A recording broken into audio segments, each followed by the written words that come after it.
We should be there shortly, Shepard. The elusive man put us under your command. Do you have any orders? What did you find at the other colonies? Nothing. No signs of attack, no corpses, not even a trace of unusual genetic material to give us a clue. They just disappeared. And we've got no target to go after. Are you sure you'll be comfortable following my orders? We didn't bring you back from the dead just to second guess you, Commander. If the elusive man says you're in charge, you're in charge. What makes you think this investigation will turn up anything new? At other colonies, official investigators got there first. Sometimes looters or salvage teams as well. We're hoping to be the first ones there this time. Maybe find clues before somebody else disturbs the scene.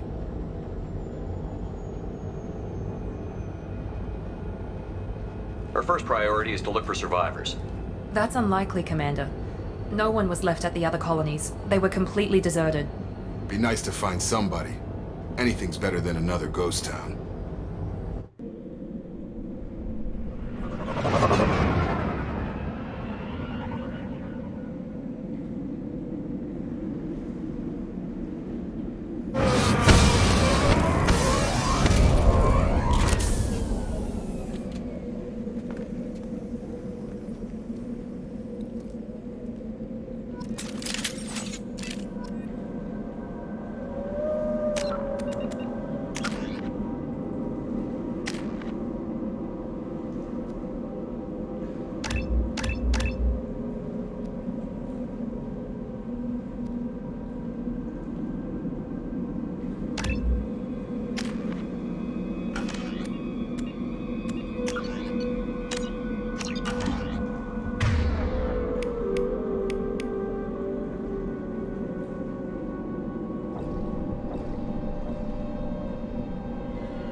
Looks like everyone just got up and left right in the middle of dinner.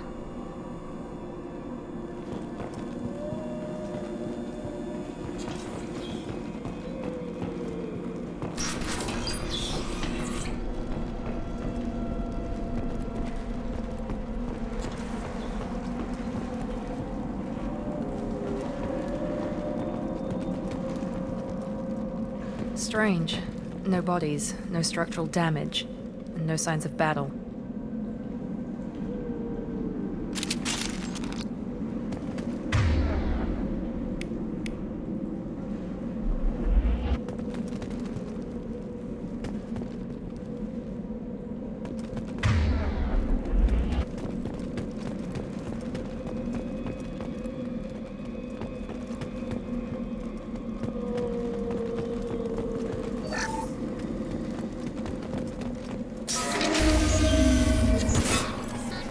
Hear that? Sounds like fence.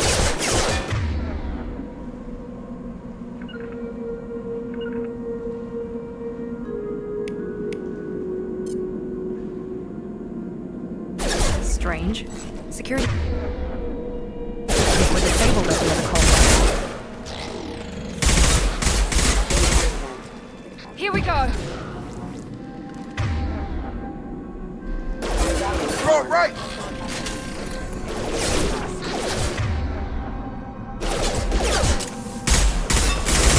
Before they take out the shield.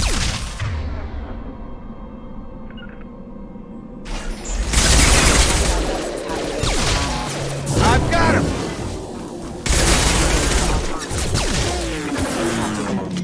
Stun him! Those mechs shouldn't have been hostile. They should have recognized us as human. Someone reprogrammed them to attack on sight. We're not alone here.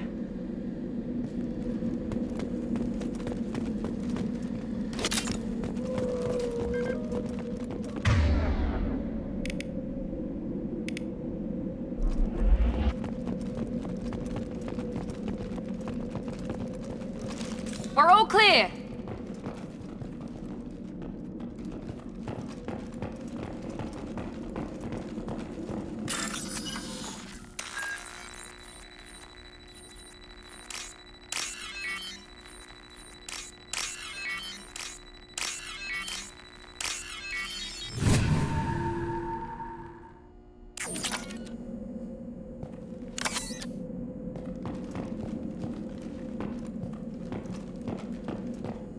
Ready.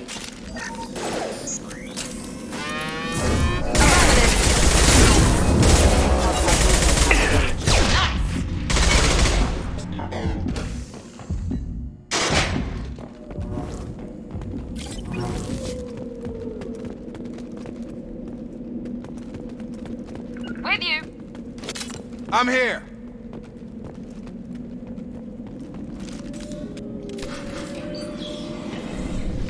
Stop right there!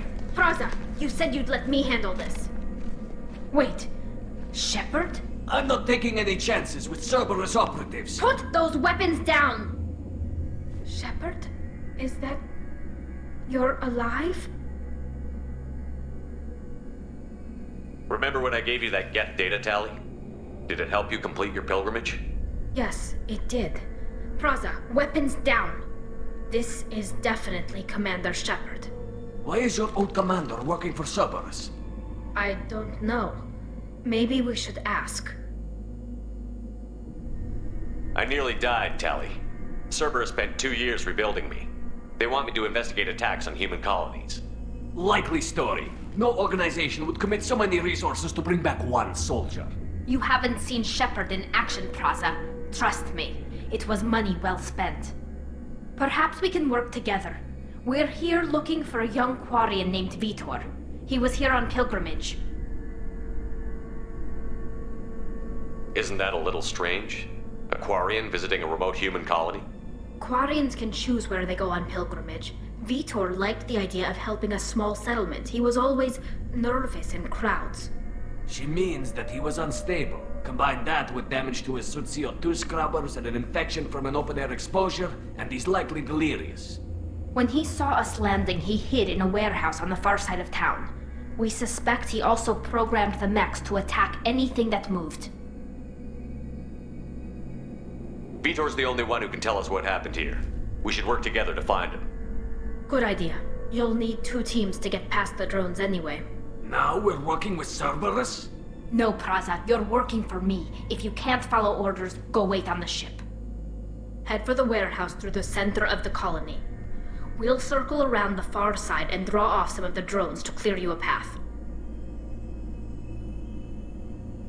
Your people really don't like Cerberus. What did I miss?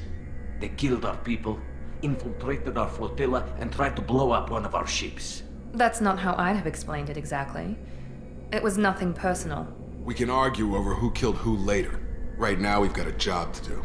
Agreed. We work together to get to Vitor. Make sure to keep in radio contact. Will do. Good luck, Shepard. Whatever happens, it's good to have you back.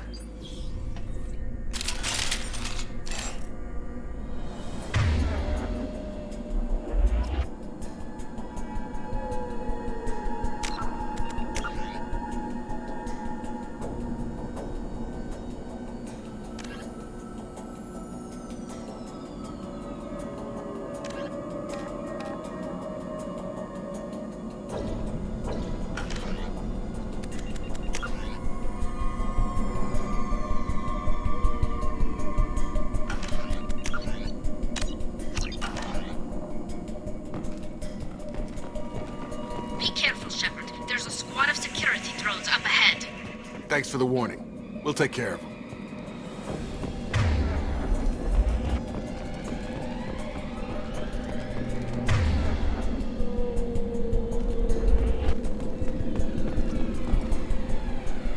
Make activity! Weather, huh?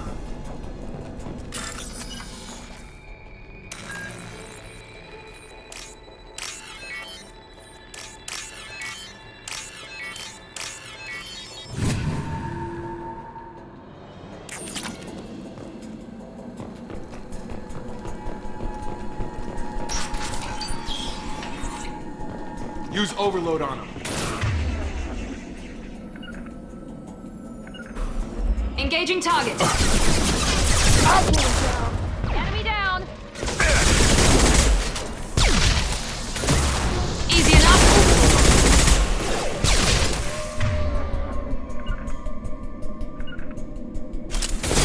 Affirmative. Target down!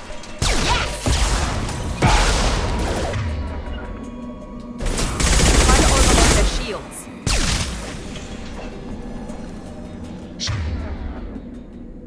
Shepard, Praza and his squad rushed on ahead. I told them to wait, but they wouldn't listen. They want to find Vitor and take him away before you get here. We should have expected this. Come on, we can still catch them.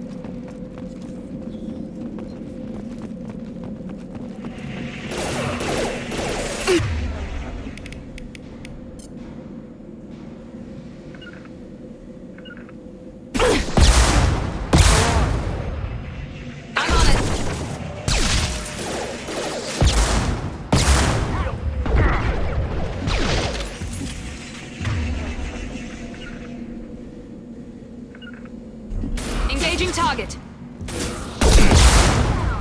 Perfect! Target down! Shepard, we're inside the loading docks. Vitor reprogrammed the heavy mech. It's tearing Praza's squad apart. They did want to get to Vitor first. Get your squad into cover and I'll open the loading bay doors. We'll take cover by the doors. Shepard, you take point.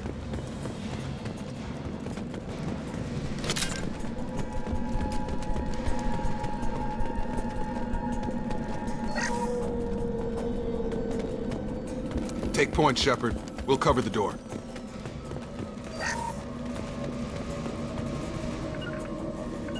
You got it! Moving to cover! We'll take cover by the doors. Shepard, you take point.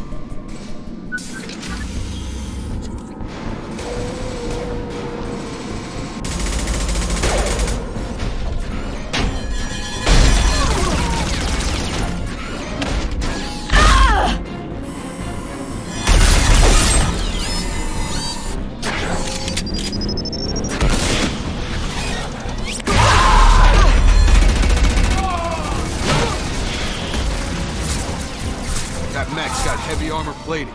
Those Quarians never stood a chance. This is gonna be one tough son of a bitch to take down.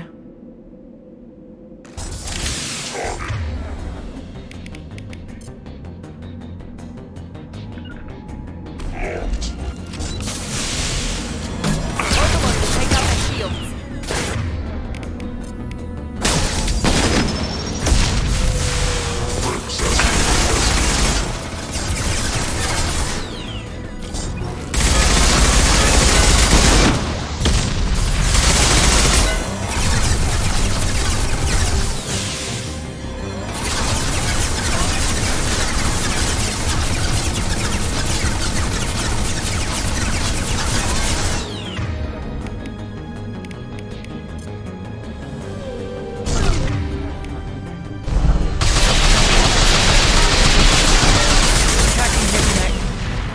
Right! You bet! Got it!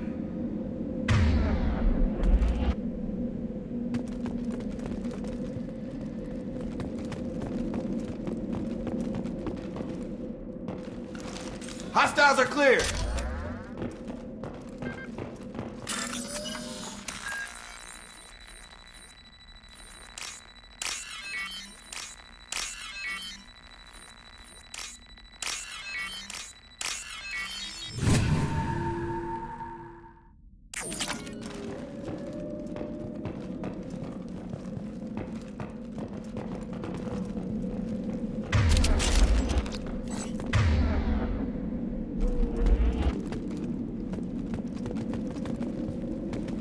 This looks interesting.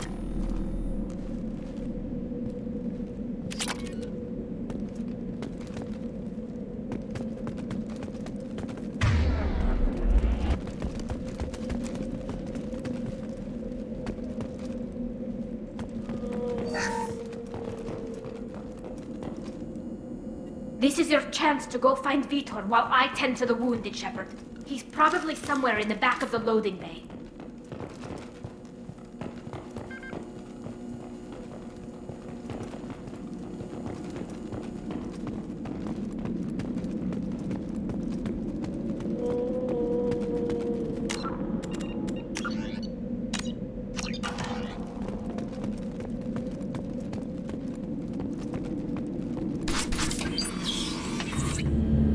Monsters coming back.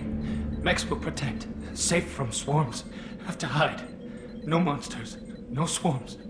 No. Vitor? No Vitor. Not here. Swarms can't find. Monsters coming. Have to hide. Nobody's gonna hurt you anymore. I don't think he can hear you, Commander.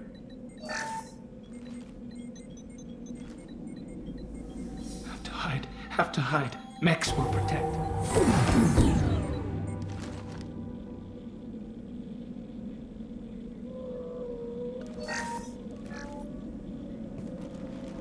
You're human. Where did you hide? How come they didn't find you? Who didn't find us? The monsters. The swarms. They took everyone. We're not survivors, Vitor. We just got here. You don't know. You didn't see. But I see everything. Looks like security footage. He must have pieced it together manually. What the hell is that? My god. I think it's a collector. Is that some kind of alien? They're a species from somewhere beyond the Omega-4 relay. Only a few people have ever seen one in person. They usually work through intermediaries, like slavers or hired mercenaries. If they're involved with the Reapers somehow, it could explain what happened to the colonies. The Collectors have advanced technology. They could have a weapon that disables an entire settlement at once. The Seeker swarms. No one can hide. The Seekers find you, freeze you. Then the monsters take you away.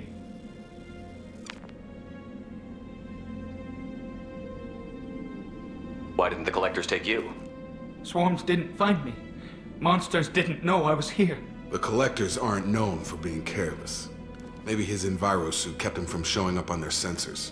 Or they were using technology specifically designed to detect humans. Only human colonies have been hit. Tell me more about these swarms. It's how they find you. Seeker clouds, machines like tiny insects. They go everywhere. They find you, then they sting you, freeze you. Sounds like miniature probes, maybe. Find victims, then immobilize them with a stasis field or nerve toxin. I want to know more about the Collectors. Nobody knows much. They're so rare a lot of people don't even believe they exist. More importantly, why are they abducting human colonists? What are they after? Maybe the Elusive Man can figure it out. What happened next? The monsters took the people onto the ship, and then they left. The ship flew away. But they'll be back for me. No one escapes. I think that's probably all we're getting out of him, Commander. We appreciate what you told us. You were very helpful. I studied them. The monsters. The swarms. I recorded them with my Omni tool. Lots of readings. Electromagnetic. Dark energy. We need to get this data to the Elusive Man. Grab the Quarian and call the shuttle to come pick us up. What? Vitor is injured. He needs treatment, not an interrogation. We won't hurt him. We just need to see if he knows anything else. He'll be returned unharmed. Your people tried to betray us once already. If we give him to you, we'll never get the intel we need. Praza was an idiot, and he and his men paid for it. You're welcome to take Vitor's Omnitool data, but please, just let me take him. You don't have to take Vitor and go. We could work together, just like old times. I want to, but I can't. I've got a mission of my own. It's too important for me to abandon, even for you. When it's over, and I'm still alive, we'll see what happens.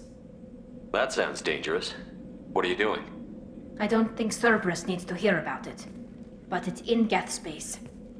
That should tell you how important it is.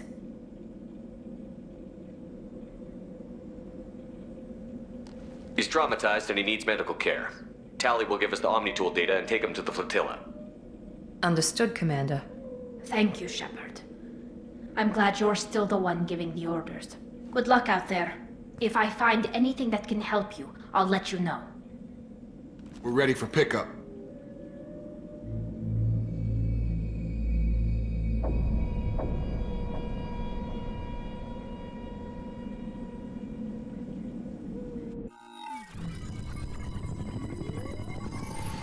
Shepard, good work on Freedom's progress.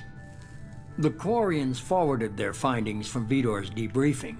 No new data, but it's a surprising olive branch given our history. You and I have different methods, but I can't argue with your results. You ever think about playing nice once in a while?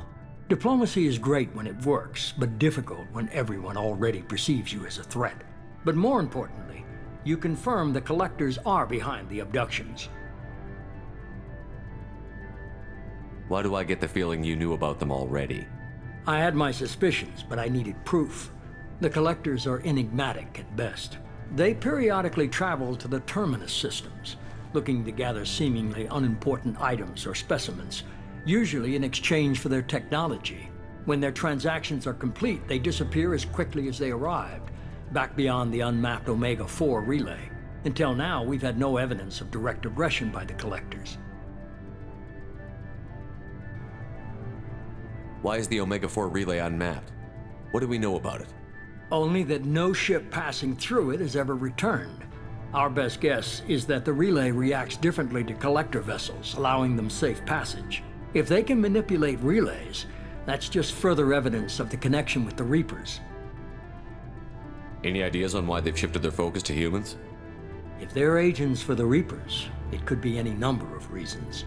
Obviously, humanity played a huge role in Sovereign's destruction. That might have been enough to draw their attention. What really concerns me is why they bother abducting the colonists. Once the humans are paralyzed, why not just kill them? What are the Collectors getting from these deals? The Collectors aren't very forthcoming about their motives. Generally, they seek out species with rare genetic mutations or abnormalities. They pay slavers and merc groups exorbitant sums to obtain these specimens, and then they leave. But they've never targeted a single species before, and the previous sample sizes were in the dozens, not the tens of thousands.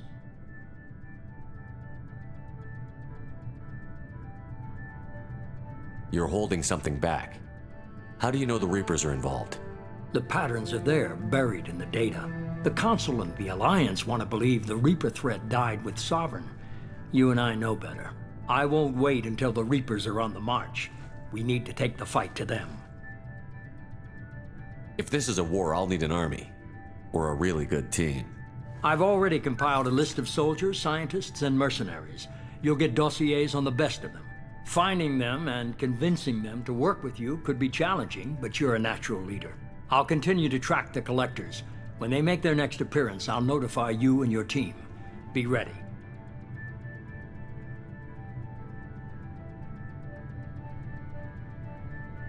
Keep your list. I want people I trust. The ones who helped me stop Saren and the Geth.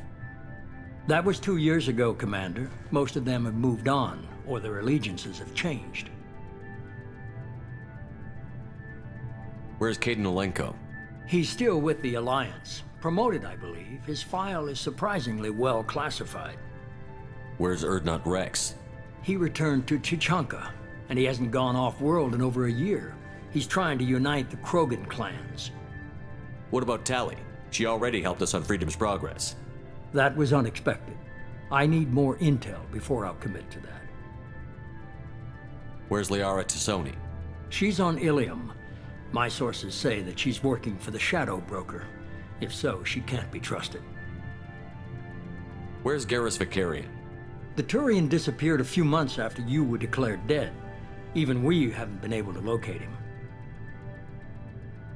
Okay, I get it. They're not available. You're a leader, Shepard. You'll get who you need. I'm still a Spectre. Maybe I can get the Council to help us out. If you think you can convince them, by all means. Just remember, you've been gone a long time. Things have changed. You worry about the Collectors. I'll make sure my team's ready. Good. 2 things before you go. First, head to Omega and find Mordin Solus. He's a brilliant Solarian scientist. Our intelligence suggests he may know how to counteract the Collector's paralyzing Seeker swarms. Sounds good. What else? I found a pilot I think you might like. I hear he's one of the best. Someone you can trust.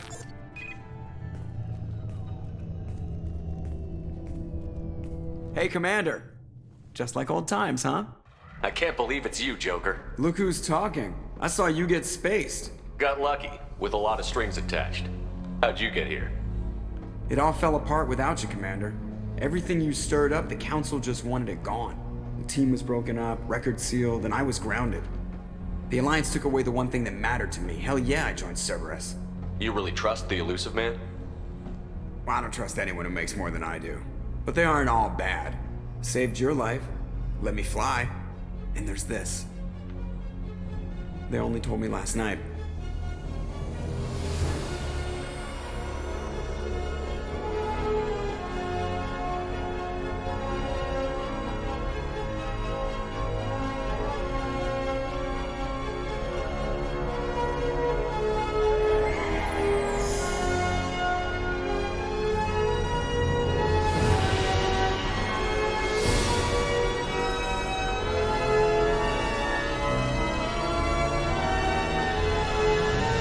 Good to be home, huh, Commander? I guess we'll have to give her a name.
Welcome aboard the New Normandy, Commander.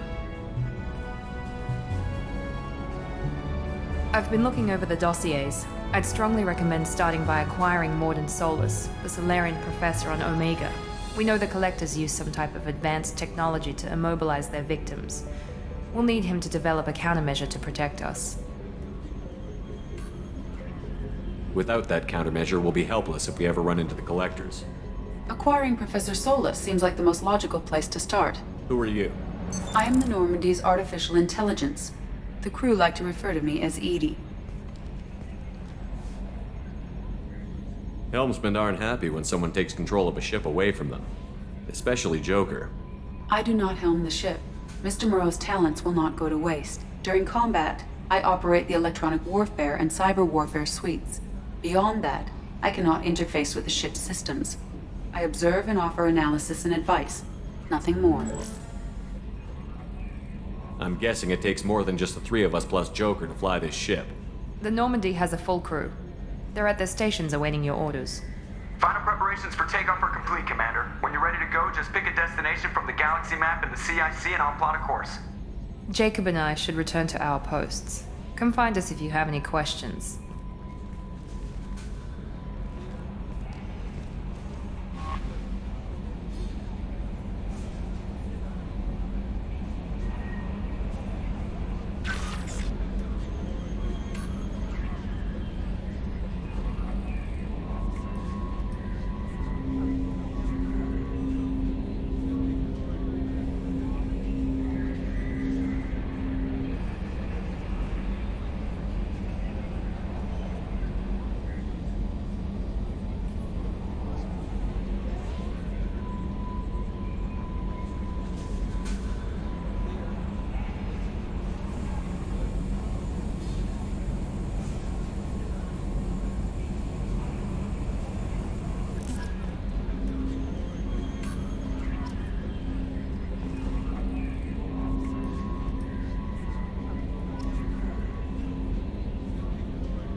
What's this area of the ship?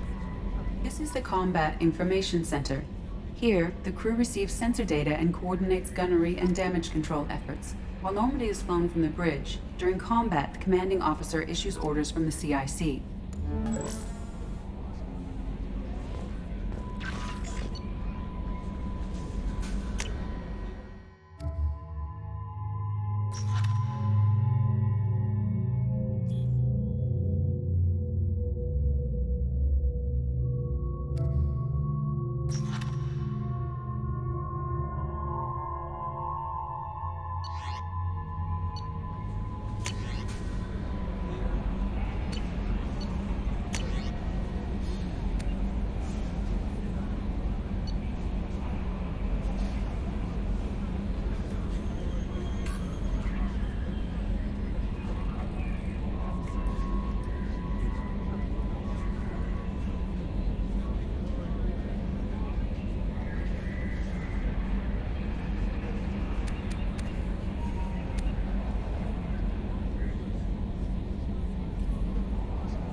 Welcome aboard, Commander.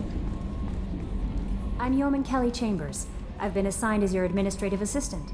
I'll manage your messages and help you monitor the crew. And I must say, it's such an honor to work under you, Commander Shepard.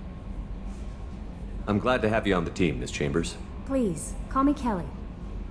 Okay, Kelly. Anything else? Do you have a moment to talk? I always have time for you, Commander. What are your responsibilities? I'll keep you notified of any messages or appointments you might have. If any of the crew has important business to discuss, I'll make sure you know. Isn't that the type of task better suited for a VI? Yes, but being your yeoman is just my official role. Unofficially, I observe the crew. Everyone knows how risky our mission is. Many of us may not be coming back. That's a lot of pressure. I have a degree in psychology. I'm good at sensing when people are overly taxed. You make sure the crew's mental health is sound? Yes. I look for warning signs. I listen. It's not a full-time job, and it's most effective when done informally. We're lucky to have someone with your skills, Kelly. Thank you, Shepard. What else would you like to know? This organization has a dark reputation. Do you have any concerns working for them? Not at all. Our methods can be harsh, but Cerberus has noble objectives. We look out for human interests. Advance human technology, save human lives. They're good goals. It sounds like Cerberus wants to dominate all aliens and put humankind on top. Cerberus looks out for humanity, but that doesn't mean we hate aliens. My sister started a dog shelter, but she loved cats too. I love humanity. I also love Asari, Quarian, Turian, Solarian, Hanar. That isn't in conflict with Cerberus ideals. That's a very positive attitude. What can I say? I'm a people person. Anything else you'd like to talk about? How do you feel about being assigned to the Normandy? I was handpicked by the Illusive Man to help fight the greatest threat known to humanity. How do I feel? Honored, exhilarated, terrified. But mostly I feel encouraged. Under your leadership, we can't fail. Don't worry. We'll defeat the Collectors. I trust you implicitly. The moment I met you, I knew I could close my eyes, fall back, and you'd be there. Your trust is well placed, Kelly. I knew it would be. Thank you, Shepard. Anything else you'd like to talk about? I better go. Okay. Maybe we'll talk later. How may I help you, Commander? Is there anything I should know? Joker would like to speak to you on the bridge. Anything else, Commander? That'll be all. I'll be here if you need anything.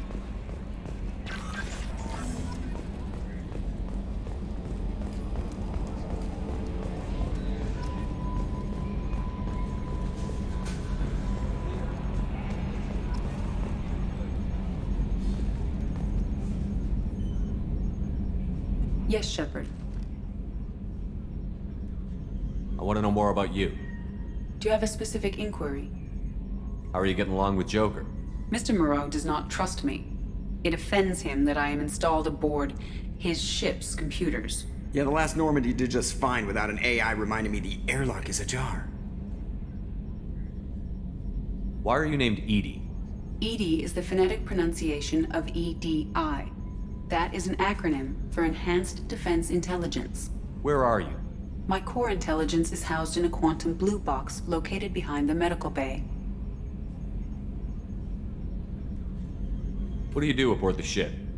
I operate the ship's electronic and cyber warfare suites in combat. My reaction time is much faster than any organic. I collate the records of shipboard monitoring devices for the Illusive Man. I serve additional functions which are restricted at this time. Cyber warfare means things like viruses, right? In close-range ship-to-ship combat, I can sometimes break through the firewalls of an enemy's internal wireless network. Once I seize control of their systems, I can turn off gravity or air. I can disable weapons guidance or shields, or I can put their fusion plant in meltdown. On the defense, I manage Normandy's own suite of jammers, decoys, and internal firewalls. Sounds incredibly useful. Why isn't there someone like that on every warship? An organic operator cannot react quickly enough to changing circumstances or perform the necessary multitasking. This is a role that can only be filled by an artificial intelligence. Unfortunately, we are suspect. Well, it might have something to do with how an AI almost destroyed galactic civilization, just putting it out there. The Elusive Man has monitoring devices on board? He has invested most of Cerberus's resources into the design and construction of this ship. He has an interest in monitoring our progress. The Elusive Man has monitoring devices on board? He has invested most of Cerberus's resources into the design and construction of this ship. He has an interest in monitoring our progress. Restricted functions? Like what? I do not know. Some of my databases are sealed, some of my hardware is kept offline. I assume that when certain unknown conditions are met, those functions will be released to me. Let's discuss something else. Ready. I want to know more about the people I'm working with. Much of that data is classified. Do you have a specific inquiry? What sort of resources does Cerberus have? Money, personnel, facilities? I have a block that prevents me from answering that question. What do you mean? Although I am less controlled than other AI, I am still subject to behavioral blocks and the physical isolation of my hardware. In this case, I am prevented from truthfully answering your question by Cerberus's levels of secret classification. How is Cerberus organized? Aside from the Elusive Man, I don't see much chain of command. Cerberus is organized into task-oriented cells. Each operates in isolation. Members from one cell cannot recognize the members of another. Each cell's agents are led by a single operator. We are called the Lazarus Cell, which is directed by Operator Lawson. So how many operations is Cerberus running right now? I have a block that prevents me from answering that question. How did Cerberus replicate the most advanced warship in the Alliance Navy without anyone knowing? I have a block that prevents me from answering that question. Let's discuss something else. Ready. What's this area of the ship? This is the bridge, where the navigator plots our FTL vectors, and the helmsman maneuvers the ship. Yeah, sitting right here, thanks. That's all for now.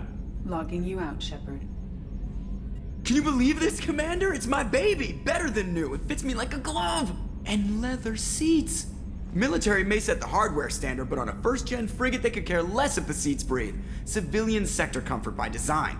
The reproduction is not intended to be perfect, Mr. Moreau. Seamless improvements were made. And there's the downside. I liked the Normandy when she was beautiful and quiet. Now she's got this thing I don't want to talk about. It's like ship cancer.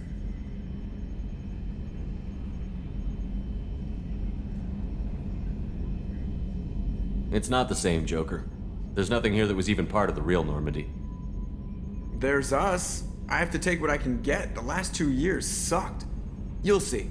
Even if an AI is spying on us, no way they'll invest this much just to screw us over. It'll be better than the old days. I hope so. I died. Yeah, you are such a downer. Commander. So, how do you think we're doing? Well, the Normandy's not as ready as she could be. There's always more we could upgrade. And as for the crew, you'd have to ask a people person. What do you think about the people we're picking up? Well, about the ones you went out with last, I would never say anything against Miranda and expect to survive the reprisal. Jacob is way too nice a guy for the number of ways he knows how to kill people. It's just my opinion, though. There's really no need to go spreading it around. Ever think about the old Normandy and the trouble we got up to? Yeah, those seem like the good old days now, but come on, it was hell at the time. Geth, Saren, Sovereign, and then we got dumped. We're stuck in a weird place, sure, but back then it wasn't all sunshine and bunnies. What happened to the rest of the old crew? I heard most survived. Almost did. Presley didn't. The rest of us just sort of drifted apart. The Alliance didn't care. I don't think they liked all the non-humans in your crew. We were your team, Commander. With the Normandy destroyed and you gone, there wasn't much keeping us together. I assume everything is going well up here? I really want a chance to put the Normandy through her paces. I just have to trim up the drive output and it'll be like we never lost her. Safety standards advise against manipulating drive settings while engines are powered and in use, Mr. Moreau. Commander, can we shut this thing off? I don't need it in my day-to-day. I'm no fan either, but we're stuck with it. Until I find a soldering gun. There's gotta be some wires I can cross to make it hurt. No sabotage. Understood? Yeah, don't break the boss's toys. I assume everything is going well up here? Good for now. Fractured my thumb on the mute, but I think I made my point. That's it for now. See you, Commander.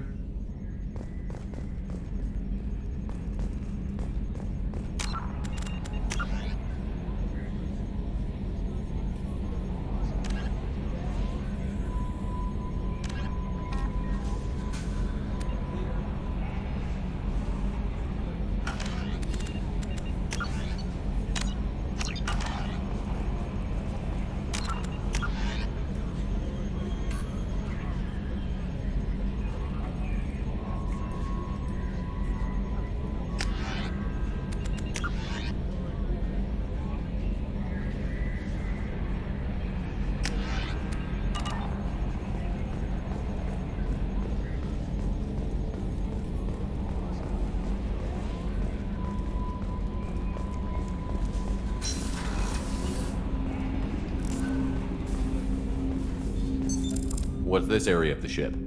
This is the armory, where small arms are maintained and upgraded. Using Omni-Tool, computer-aided design, and manufacturing, we have the capability to manufacture several new models.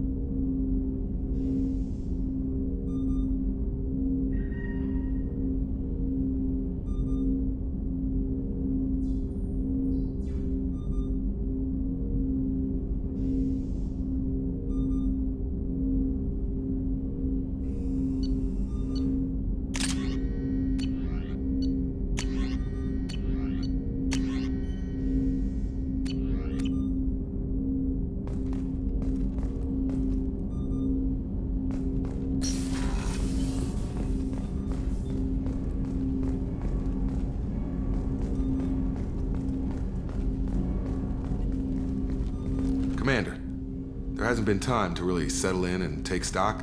I want to say that working with you is a great opportunity to do something that matters. It's a privilege to serve on the Normandy, Commander. You may change your tune if we end up like the original Normandy. Maybe. As long as the elusive man walks his talk, and you do the same, I'll do my best to make sure we succeed. That's been the condition for my service so far.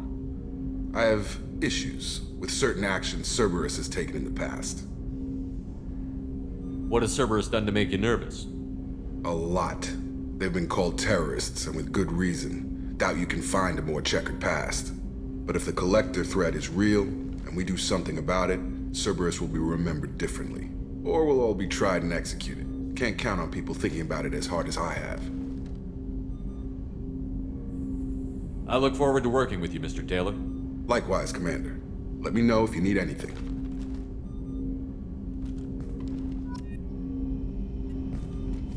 Commander, can I help you with something?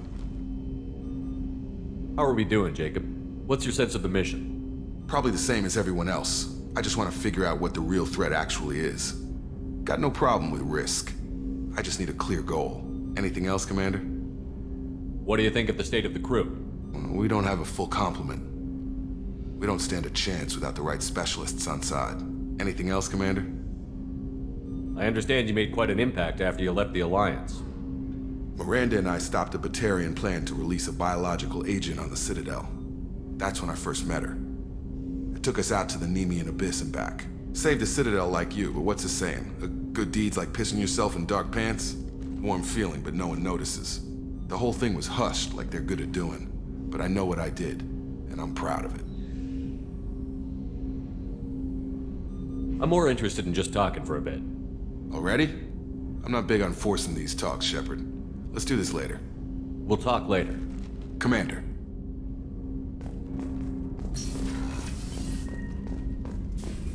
A scientist is required to use the technical laboratory.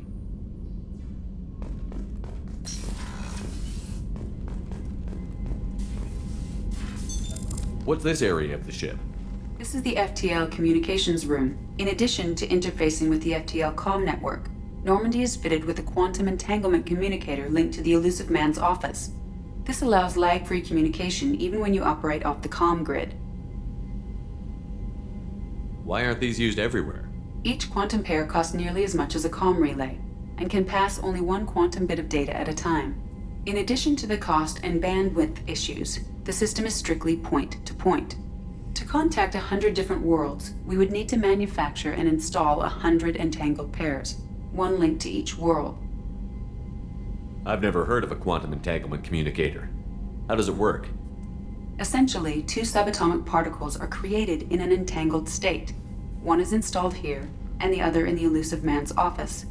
When one particle occupies a given quantum state, its entangled partner will always enter the opposite state, no matter the distance between them. If we alter the state of our particle, that alters the state of the Elusive Man's. This allows us to send data in the form of quantum bits. That's all for now. Logging you out, Shepard.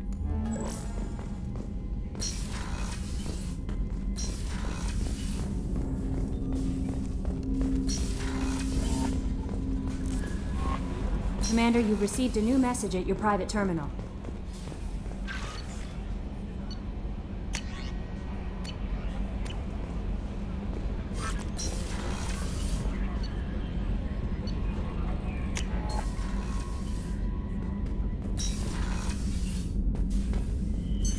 What's this area of the ship? This is the commanding officer's quarters. It's larger than the quarters of other warships I've served on. This is a Cerberus vessel, not an Alliance warship. Accommodations have been made for personal taste. That said, this space is directly under the exterior pressure hull. The fitting yard workers called it the loft.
Shepard, the men's restroom is on the port side of the ship.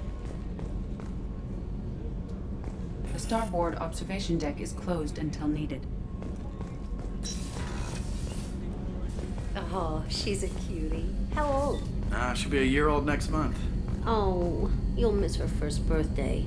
Well, my family lives in New Canton. Oh, that colony's on the edge of the frontier. Could be vulnerable to collector attack, couldn't it? Exactly. It's most important that she have a first birthday. That's why I'm here.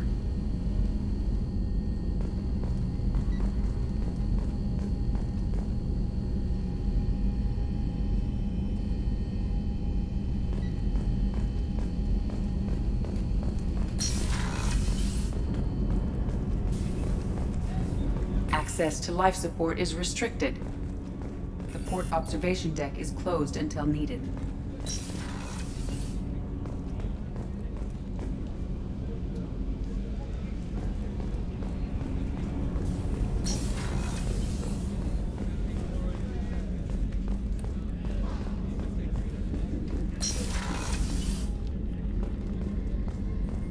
Commander, what can I do for you? Anything I should know regarding the Normandy? The crew's working well, and the ship appears to be performing to specifications. What exactly are your duties, aside from keeping an eye on me? I'm the Elusive Man's agent. You're his most important asset. My job is to make sure you succeed. Aside from that, I send regular reports to the Elusive Man, updating our status. You have a minute, Miranda? No doubt you've got a lot of questions. Cerberus isn't as evil as most people believe. If I can help allay any of your concerns, I'd be happy to do so.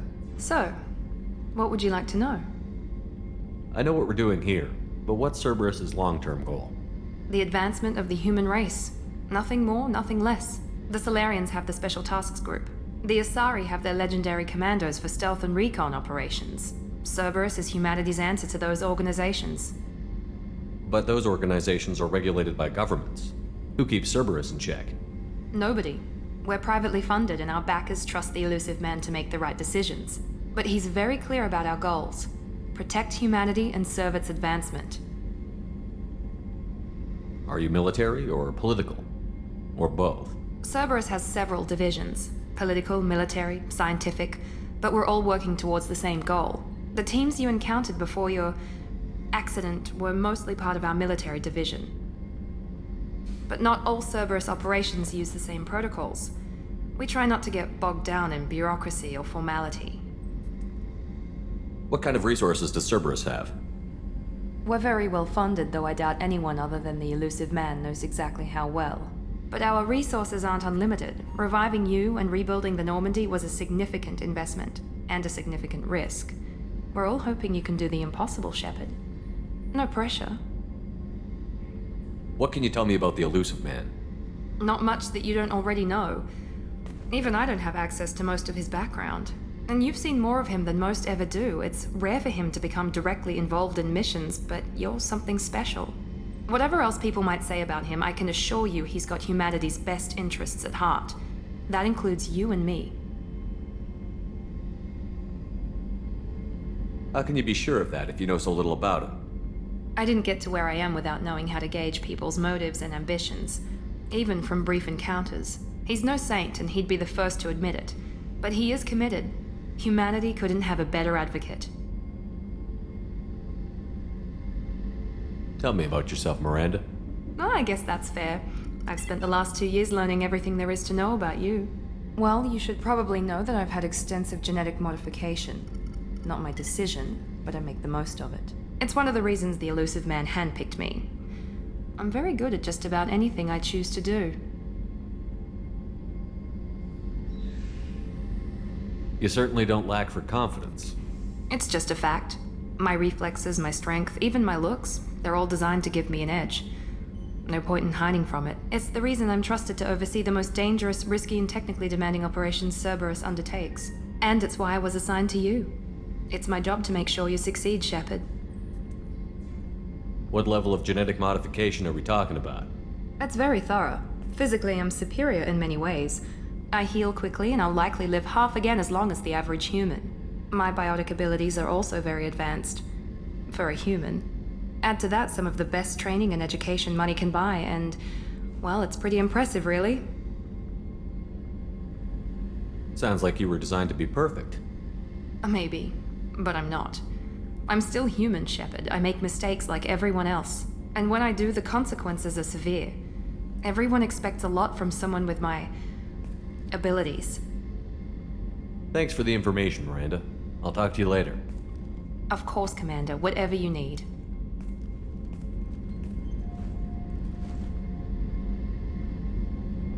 Commander, what can I do for you? You have a minute, Miranda? There's a lot to do, Shepard. Maybe another time. I'll let you work. Of course, Commander.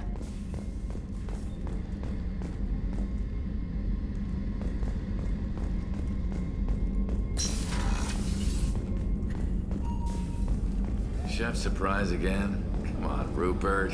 I'm sorry, Princess. Filet mignon and caviar coming right up. Let me just get out my doilies. That'd be real nice, Mr. Gardner. Commander Shepard, the hero of the Citadel. You did humanity proud that day. As Sergeant Rupert Gardner here. How can I be of service? What do you do here on the Normandy? What don't I do? Most think of me as the ship's cook. but I'm also the facilities technician and custodian. HVAC, plumbing, non-mission critical electrical. I make sure they're all clean and running. So the man cleaning the toilets is also preparing the meals. I wash my hands. Most of the time. This ain't no luxury liner. You have to pull your own weight in a Cerberus vessel, and I catch what falls through the cracks. Through the cracks. How do you feel about working for Cerberus? Damn proud. Cerberus gets the job done. The Alliance and Council have got their heads buried so deep up their butt puckers they can't see squat. It'll take good old human ingenuity to crush these collector vermin. Only Cerberus knows that. How did you find your way into Cerberus? Can you believe I was once a family man, working the EZO rigs along the frontier? I was happy enough, but losing everything to Batarian raiders can change your outlook. I needed to make a difference. I'm no soldier, but I've got skills, and Cerberus keeps an eye out for talent. I'll do whatever it takes to help, be that plumbing a sewer, routing an air duct, or keeping everyone's bellies full. You have everything you need. I make do, but have you ever tried to prepare a decent meal with military provisions? I'm good, but I'm no miracle worker. Taking down the collectors is going to be rough business. The crew deserves a few fine meals before they throw themselves into the fire. What do you need? If I had some quality ingredients... Oh, shit. You've got more to worry about than grocery shopping on the Citadel. Forget I mentioned it. If I head that way, I'll keep an eye out. Much appreciated. Most of this list is probably standard fare for those namby-pambies on the Citadel. Anything else you'd like to talk about? I won't take any more of your time. Back to work.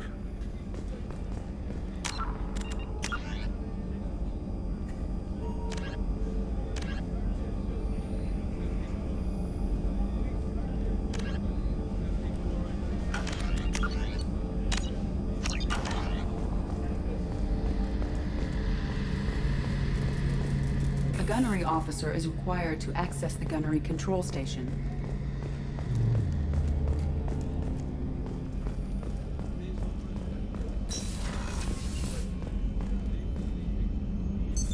What's this area of the ship? The sick bay. It is equipped to provide short-term emergency care. In the event of critical injury, personnel must be transferred to a fully equipped medical facility.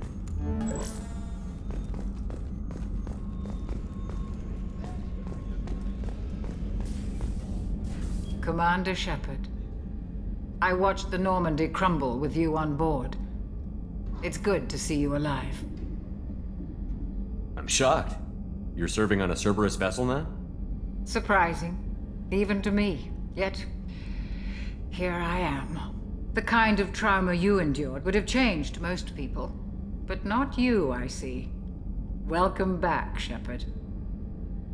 Doctor, you've been with the Alliance for years. Why leave now?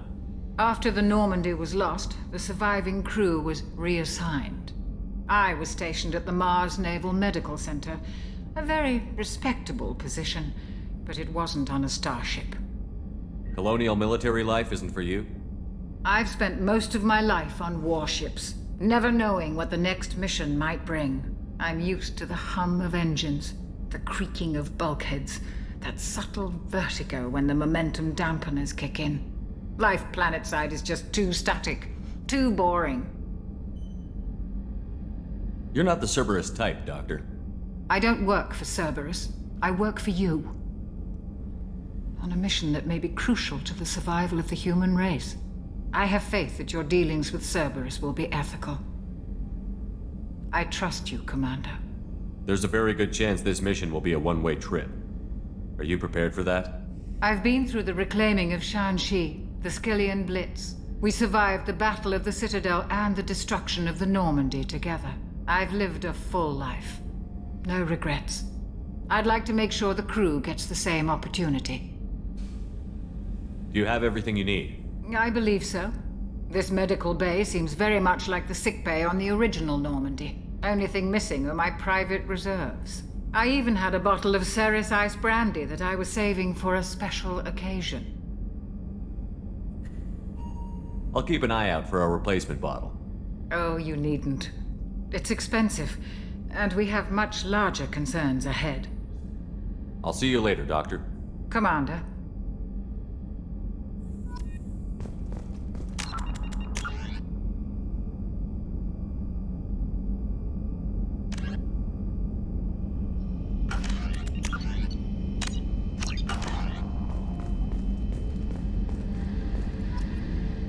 Access to the AI core is restricted.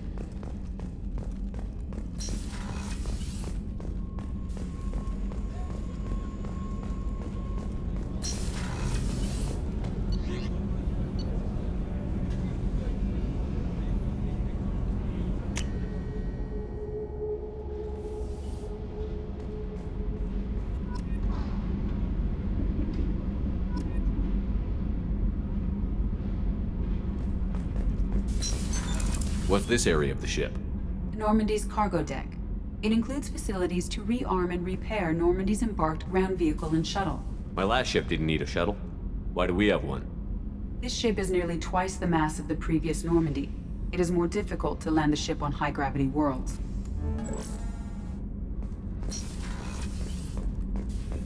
Access to this room is currently restricted.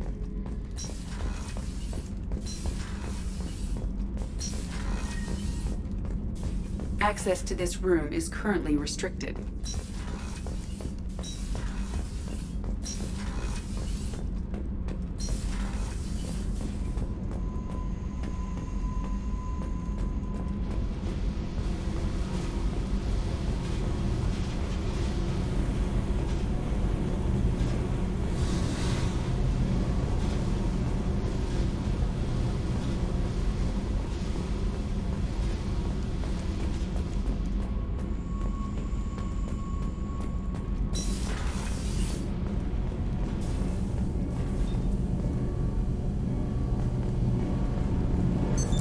What's this area of the ship?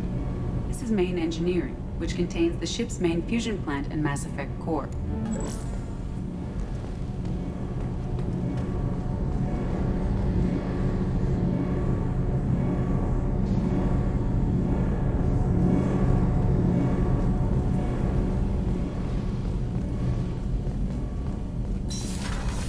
You came all the way down here to see us? You're speaking to our commanding officer. I'm touring the ship, getting to know my crew. I'm Engineer Ken Donnelly, handling the power control systems. This is Gabby. That's Engineer Gabriella Daniels, actually. I'm responsible for the propulsion systems. What can we do for you, Commander? Where did you receive your training? Both Gabby and I started in the Alliance, serving on the SSV Perugia. She flew in the first wave at the Battle of the Citadel. We saw Sovereign firsthand. Why did you leave the Perugia? After you died, Anderson lost political clout. The Council backslid on the Reaper menace. They discounted Sovereign as an isolated threat, as a single... Which was bullshit. They said your warnings of a greater danger were mistaken or delusional. We lost respect for Alliance leadership. We need to fight the real enemy, and only Cerberus seemed to be doing that.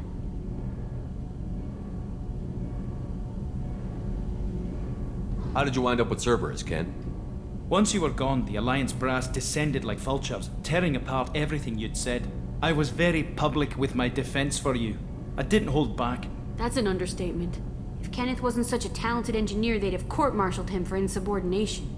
But it got me noticed by the elusive man. He made an offer, and here I am. So why did you join, Gabby? Kenneth and I have been partners in crime since we graduated from Tech Academy. When he got the Cerberus offer, I insisted that it include me. He'd fall apart without me. Thanks, Mum. Also, I love engines, and the Normandy is state-of-the-art. When I got the opportunity to work on her, I had to jump. What do you think about Cerberus? Actually, we don't know much about the organization other than the Normandy team. We know our mission and who's in charge. We're off to kick the Collectors right in their daddy bags. That's enough for me.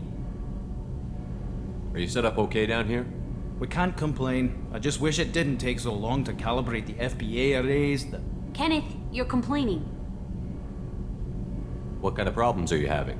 When they upgraded the Normandy design, they got a bit sloppy with the FBA couplings. I won't bore you with the tech, but there is an array of attenuators in the primary power transfer system that channels the field bleed. Kenneth, you're boring the commander with tech. In short, if we had T6 FBA couplings installed, it'd save us a lot of maintenance time each day. Why isn't something like that already installed? It's probably just a design oversight. Efficiency isn't affected, it's a maintenance issue. Also, the T6 model can be hard to find. Nash and Stellar Dynamics discontinued them. We could probably find used ones in the Omega markets, but we have no time for shore leave. Carry on. Will do, Commander.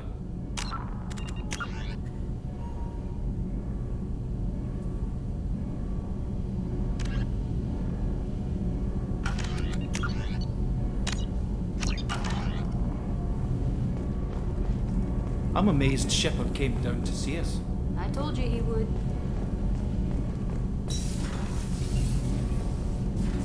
What can we do for you, Commander? Carry on. Will do, Commander.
Launching probe.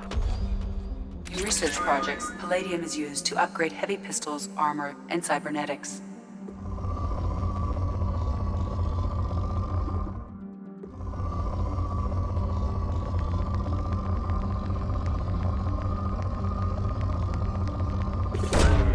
Probe away.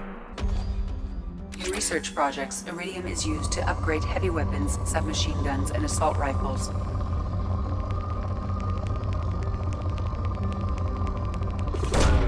Probe away.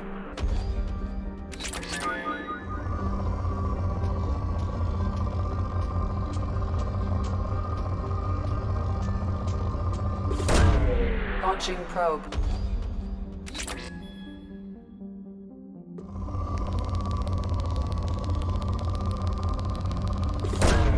Probe launched.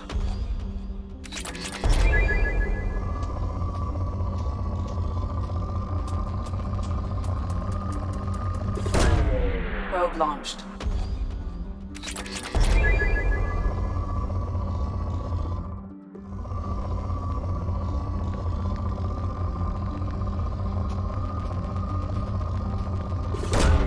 Probe launched. In research projects, platinum is used to upgrade sniper rifles, shotguns, and medical equipment. Probe launched.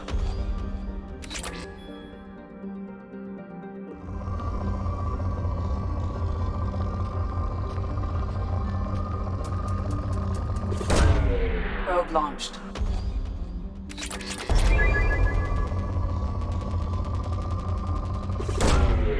Probe launched.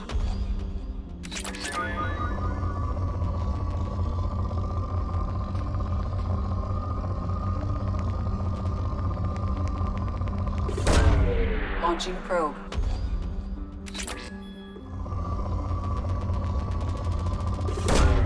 Launching probe.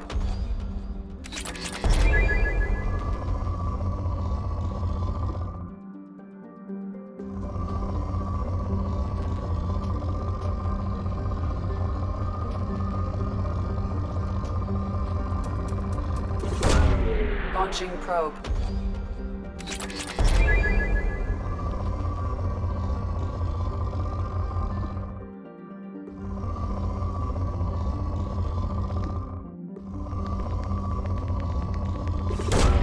Probe away.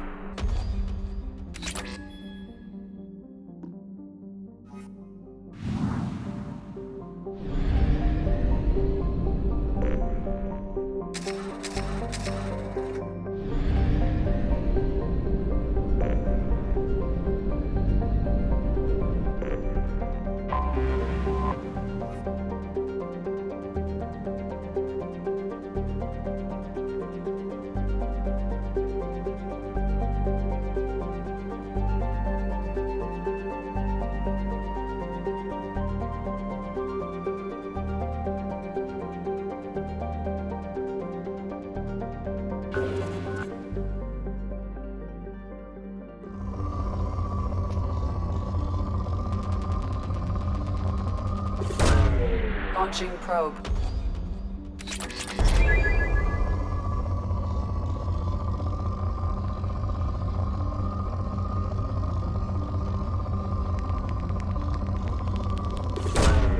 Probe away.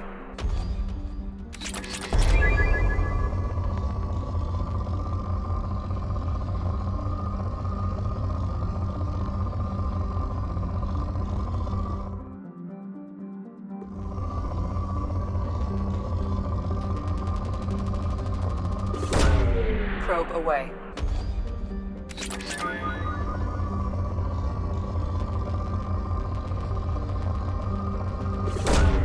Probe launched.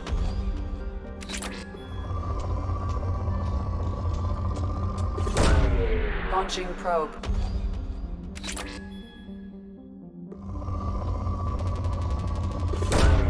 Probe launched.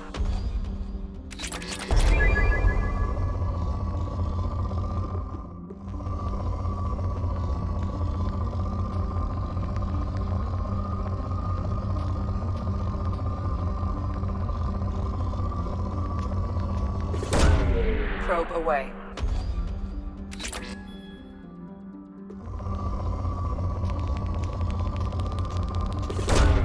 Probe launched.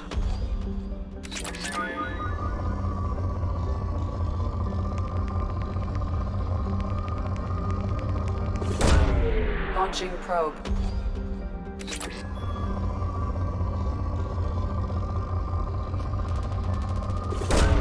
Probe away.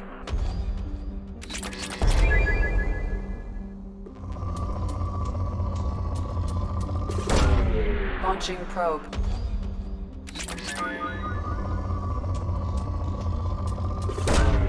Probe launched.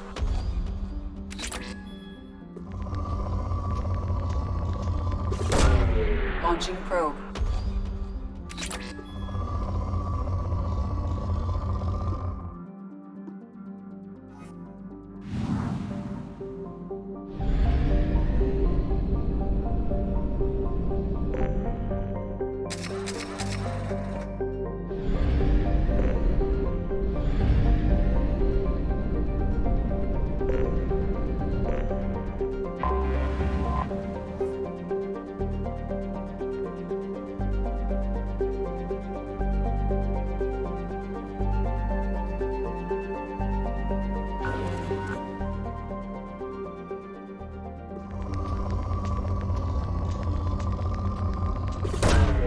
Probe launched.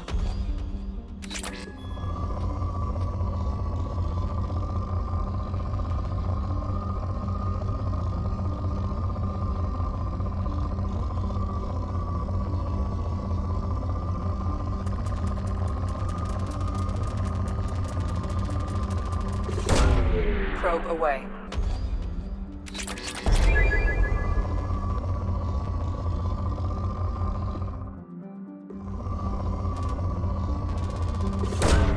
Launching probe.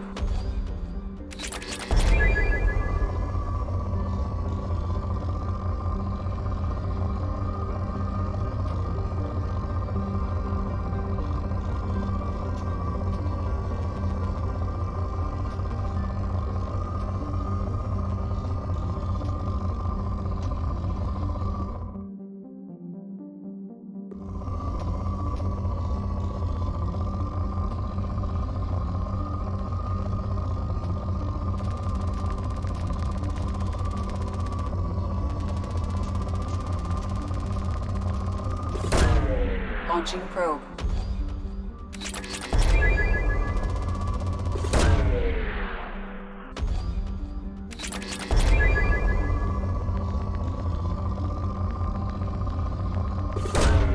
Probe launched.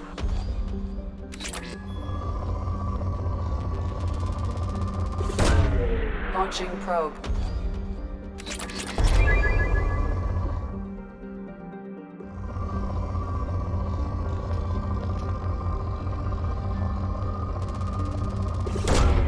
Launching probe.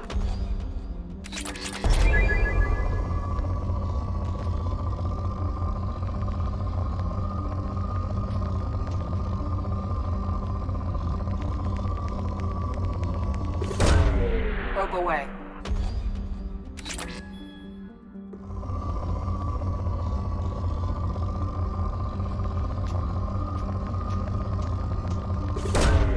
Launching probe.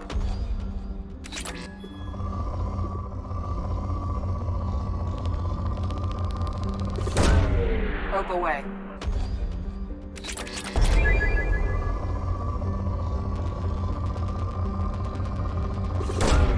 Probe away.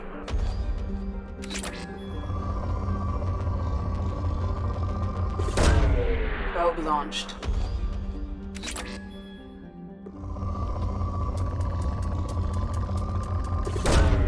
Probe launched.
Probe away.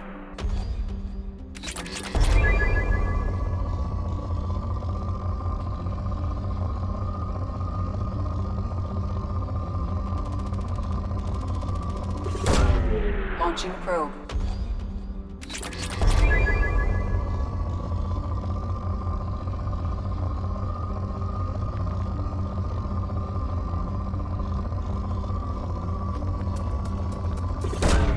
Probe launched.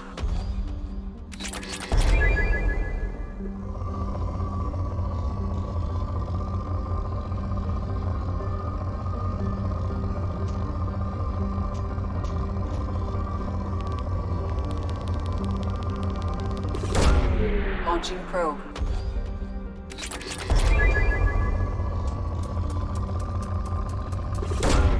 Probe away.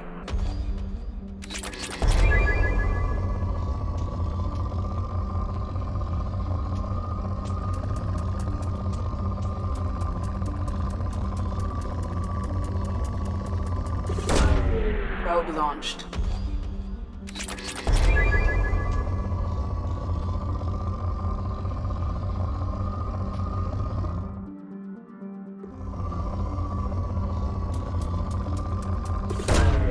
Probe launched.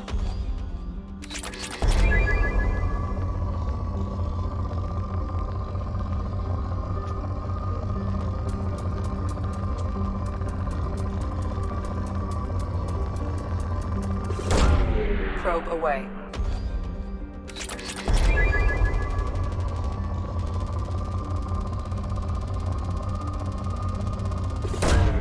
Probe launched.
Probe launched.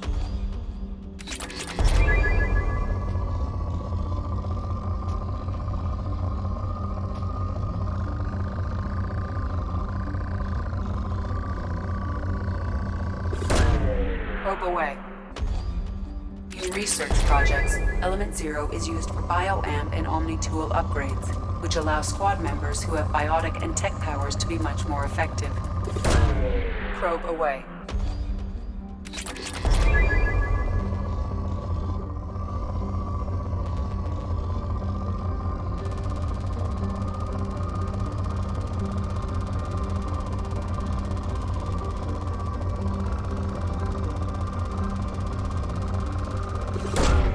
Launching probe.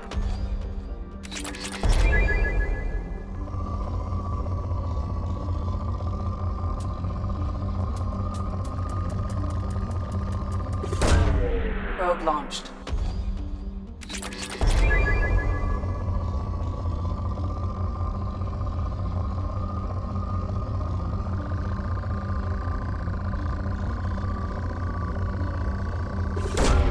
Launching probe.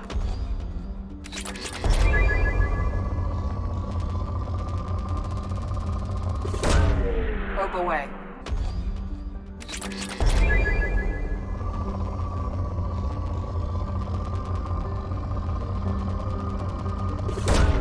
Launching probe.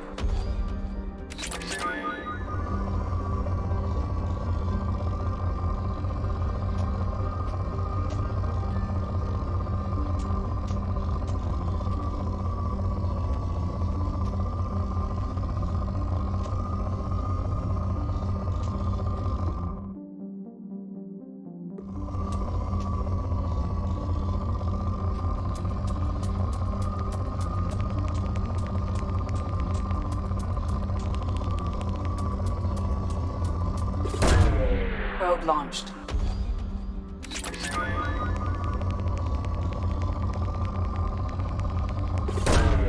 Launching probe.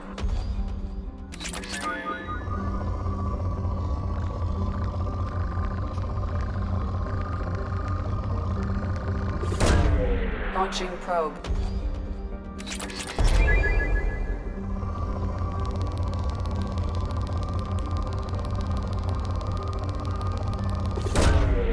Launching probe.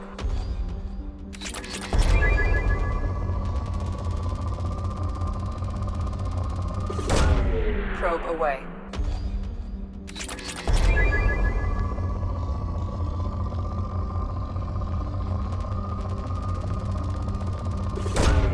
Probe launched.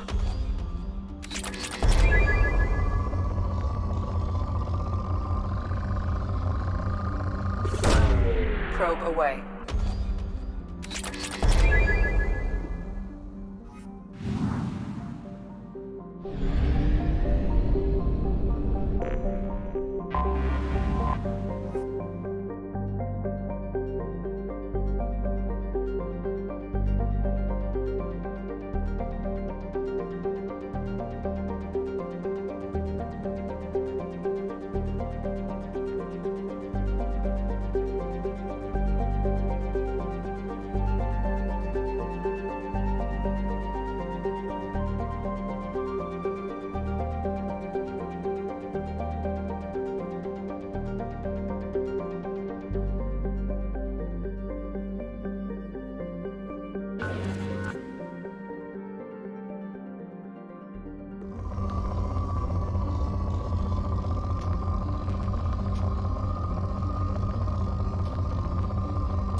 Launching probe.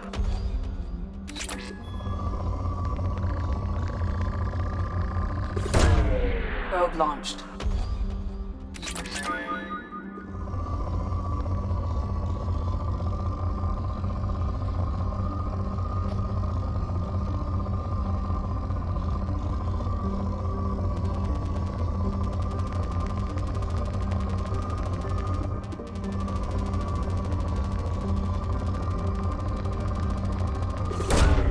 Probe launched.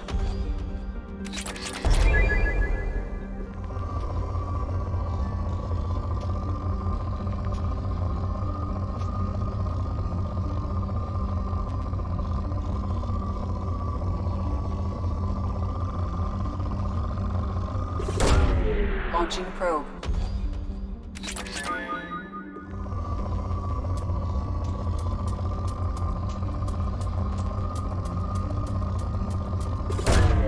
Probe away.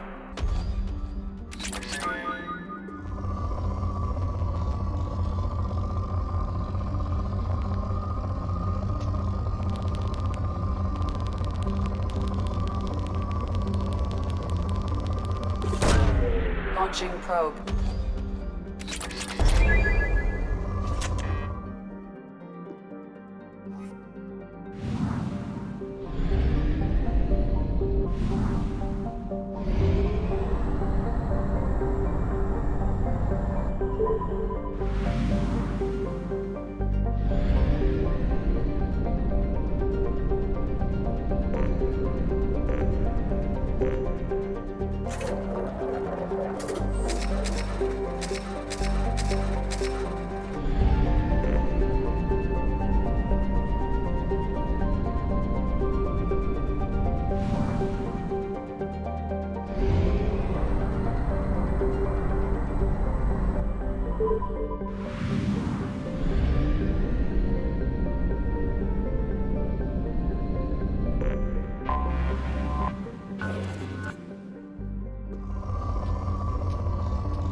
Launching probe.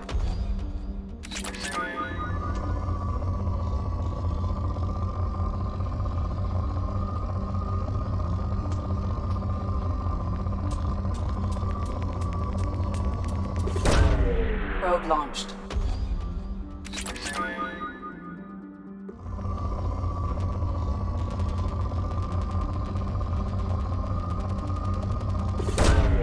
Probe launched.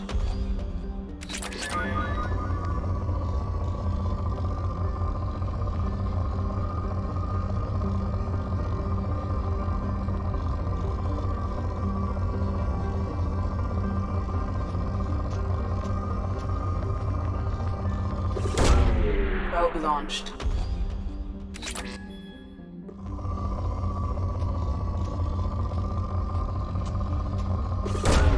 Probe away.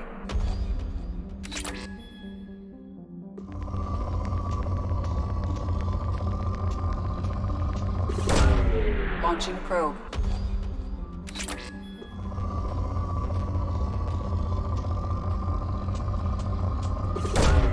Probe away.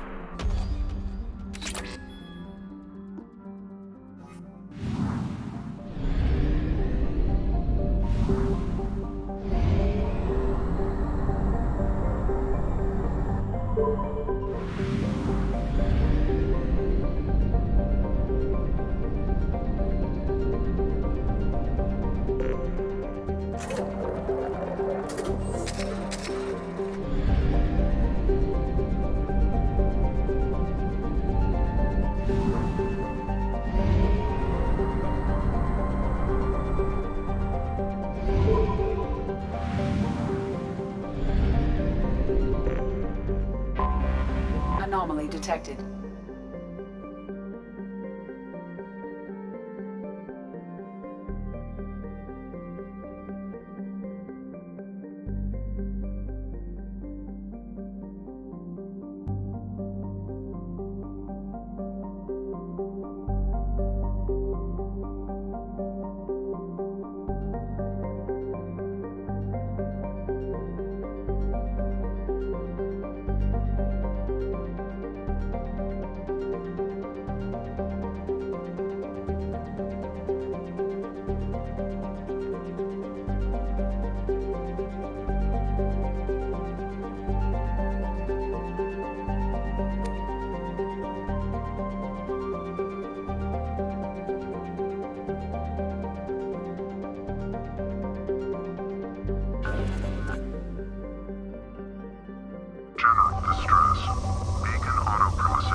Launching probe.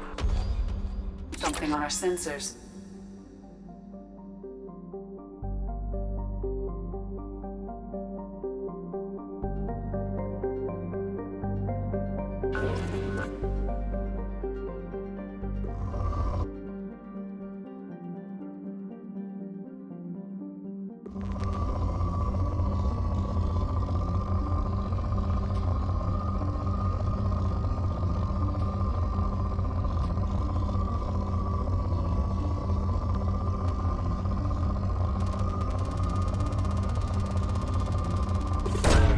Probe away.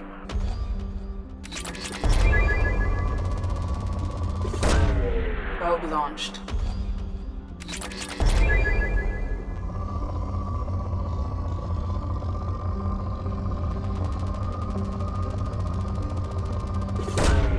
Launching probe.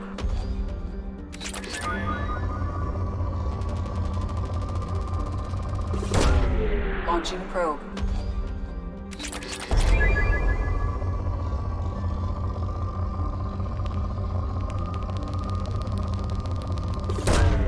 Probe launched.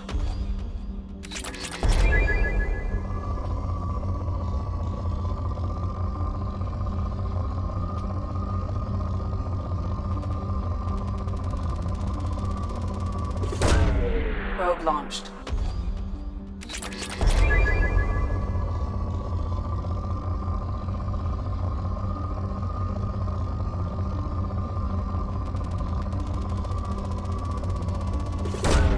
Probe away.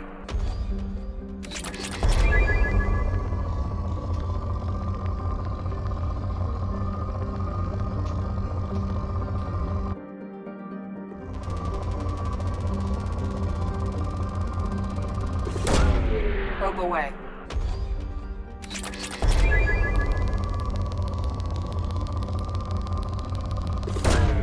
Probe away.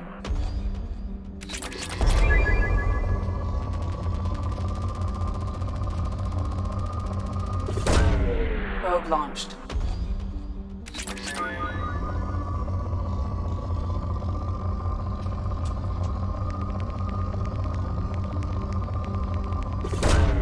Launching probe. Launching probe.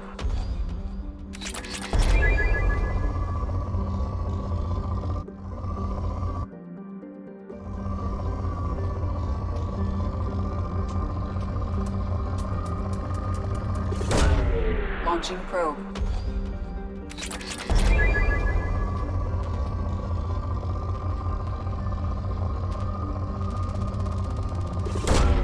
Probe launched.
Eyes ahead!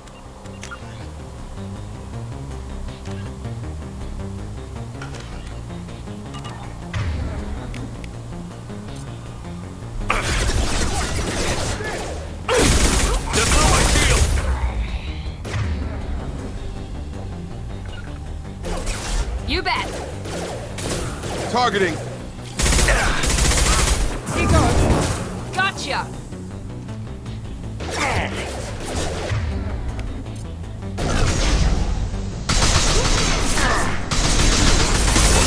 Watch your fire! Headshot! I'll tear you Targeting! apart! Easy enough?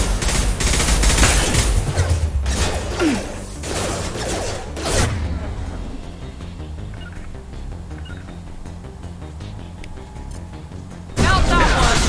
Get over here! You bet! Moving to target! Easy enough? Got it! I'm on it!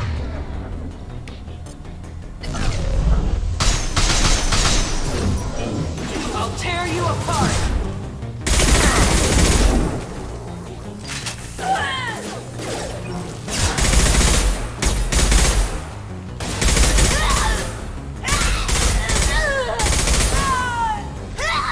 Understood!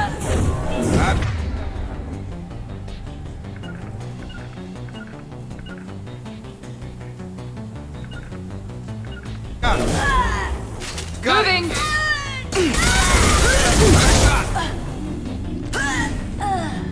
Staying close. Be right there!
easy enough.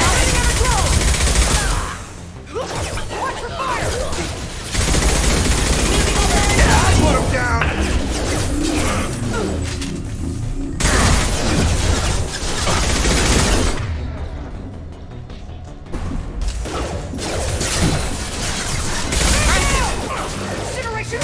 Get me off your damn go!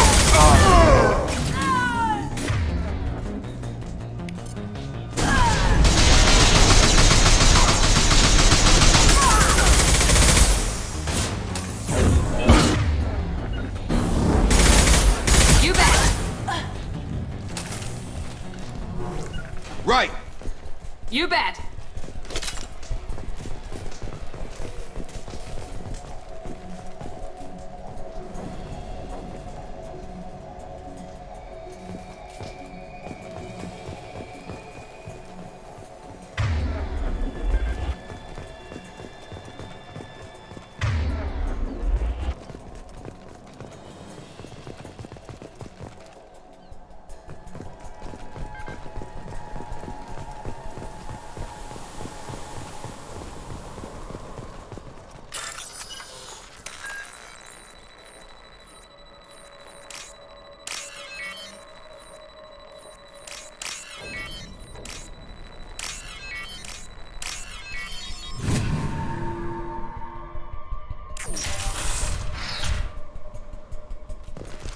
Hostiles are cleared!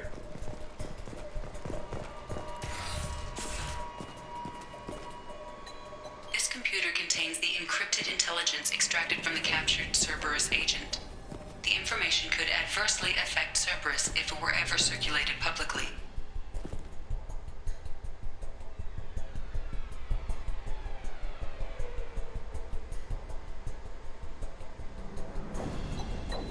Data uploaded to Cerberus Command.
Probe launched.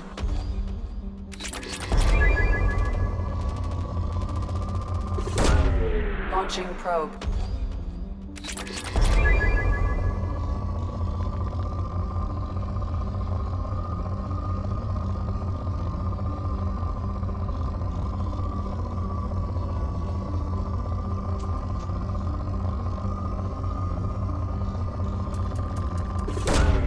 Probe away.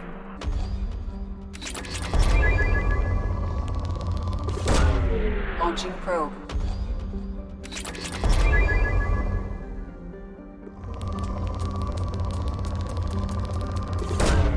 Probe launched.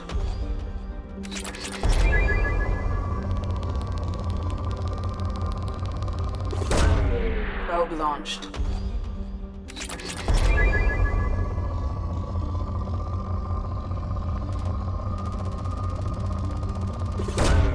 Launching probe.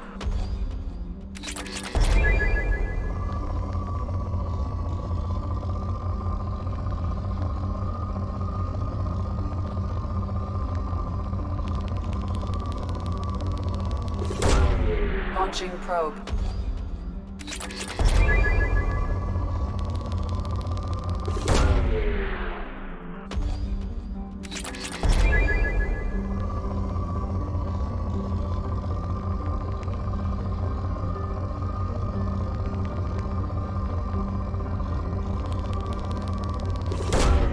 Launching probe.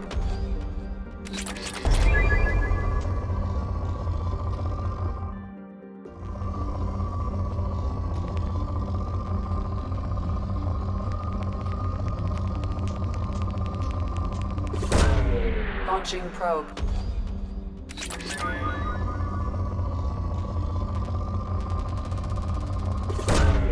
Probe launched.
Probe away.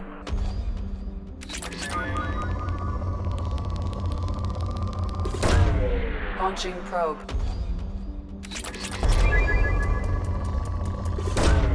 Probe away.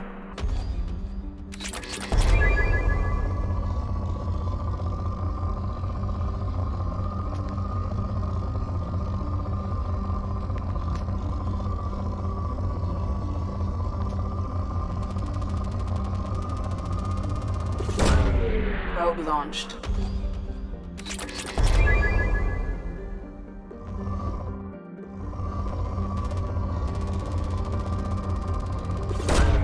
Probe away.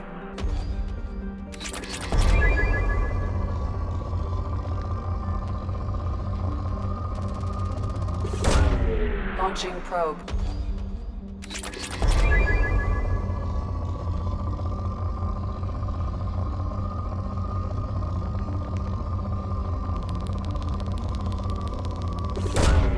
Launching probe.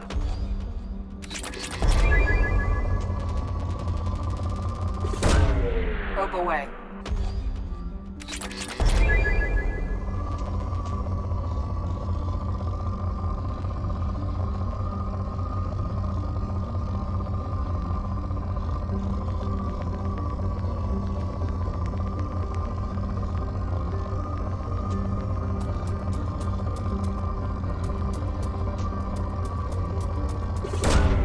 Launching probe.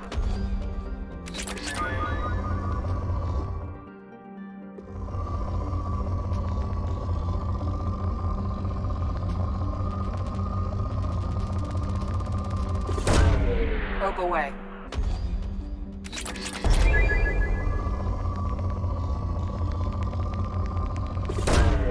Probe launched.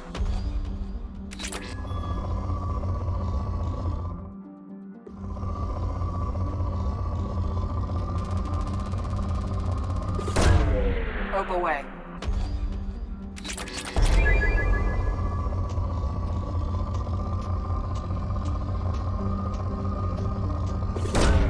Launching probe.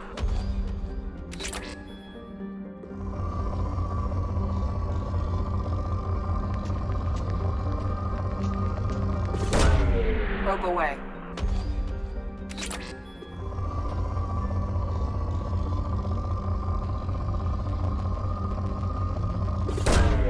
Launching probe.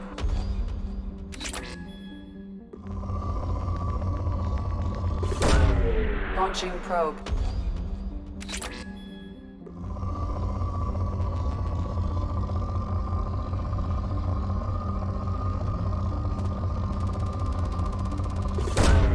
Probe away.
Probe away.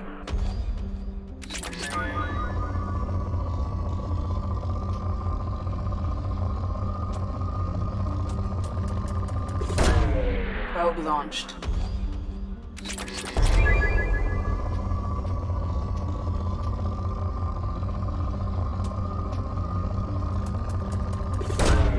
Probe away.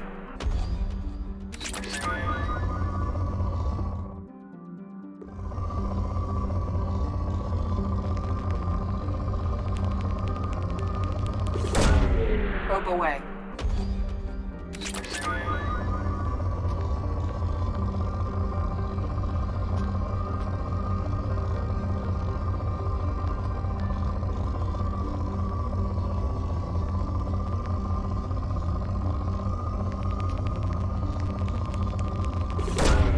Probe away.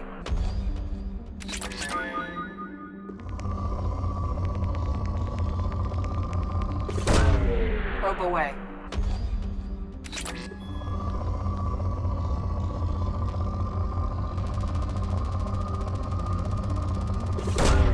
Probe launched.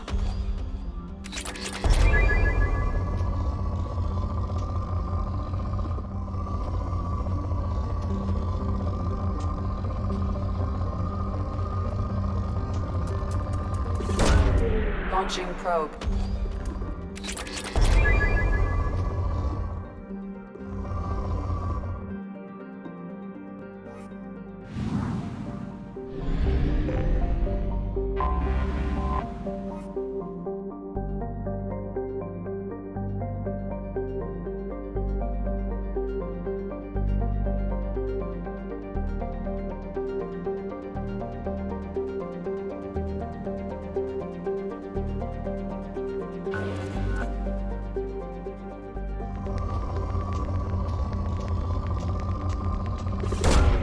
Probe away.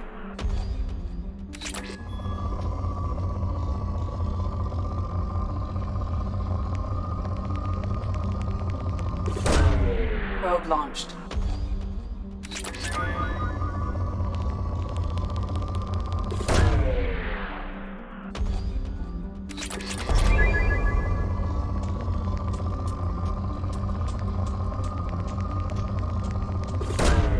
Launching probe.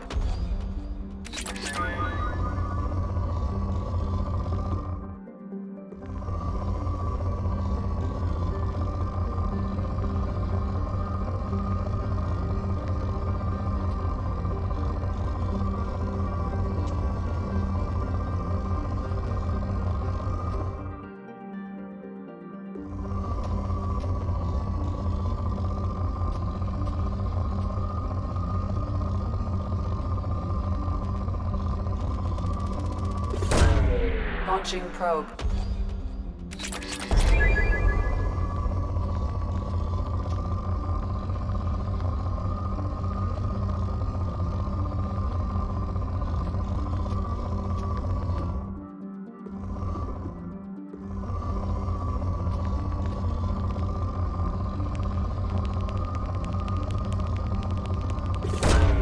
Launching probe.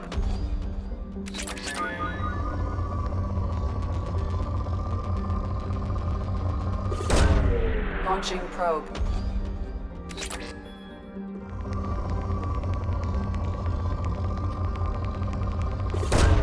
Probe away.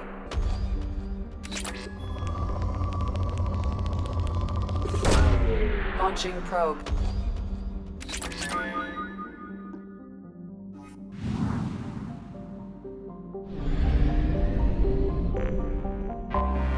I have detected an anomaly.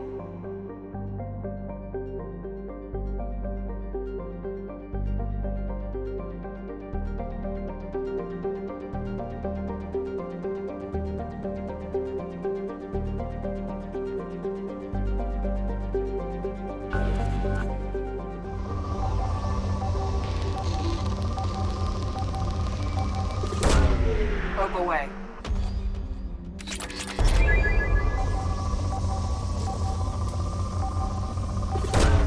Probe launched. Scans have found something.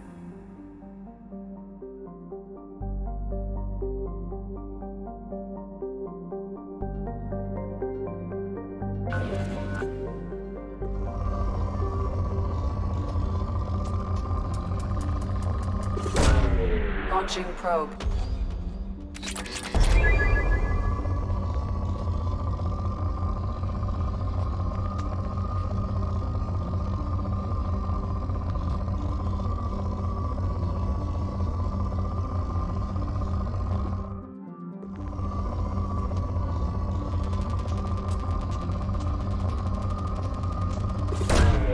Probe away.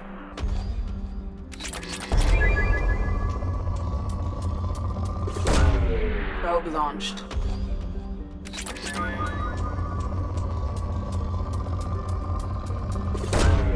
Probe away.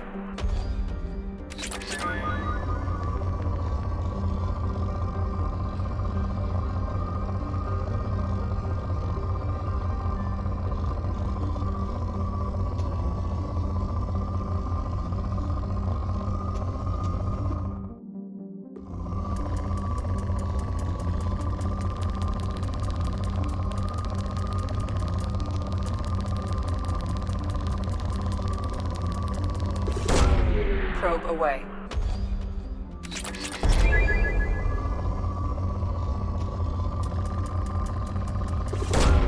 Probe away.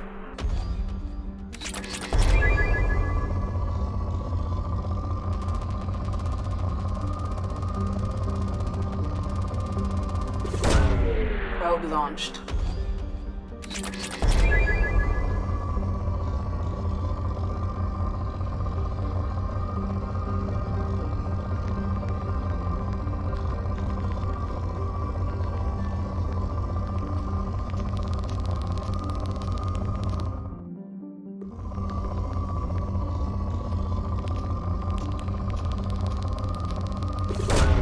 Probe away.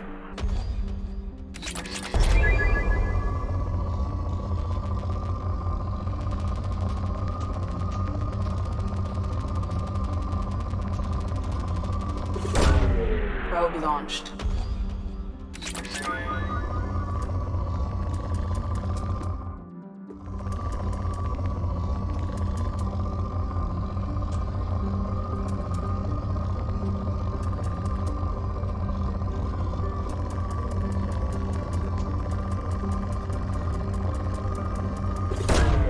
Launching probe.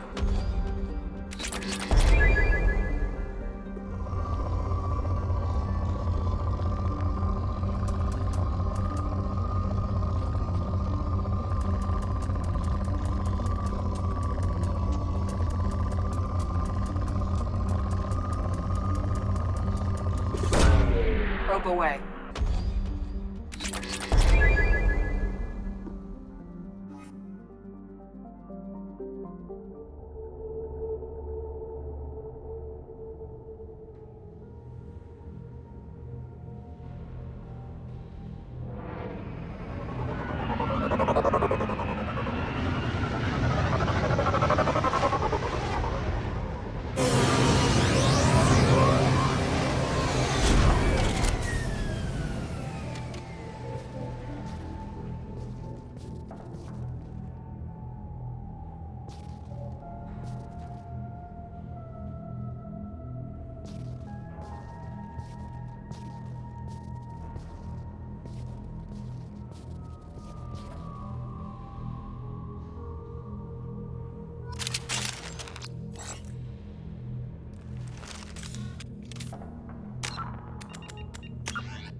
Commander, you've received a new message at your private terminal.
Probe away.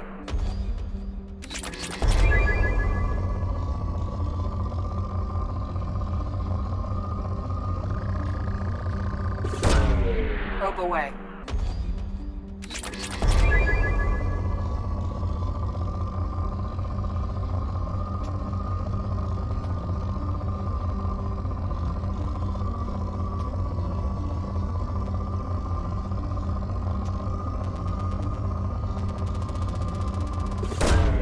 Probe launched.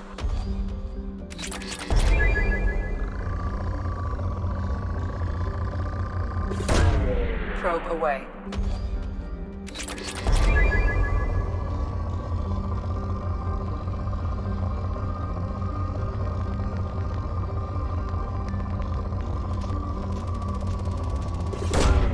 Launching probe.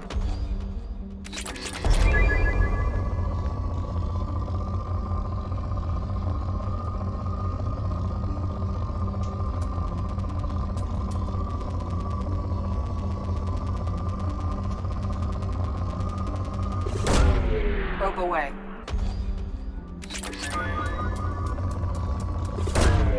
Probe launched.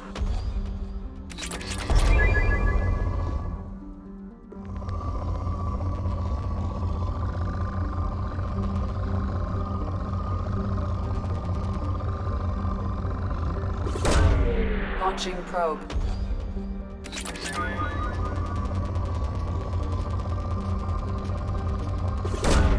Probe away.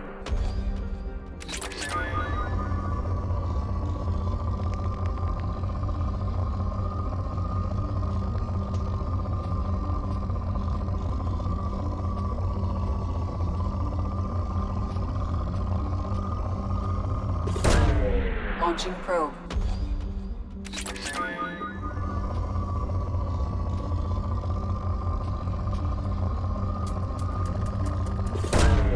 Launching probe.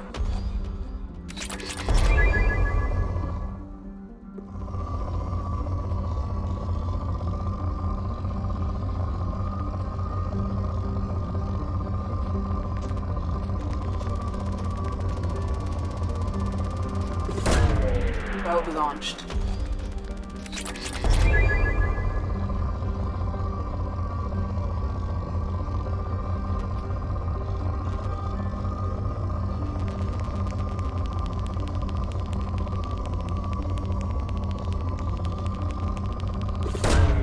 Launching probe.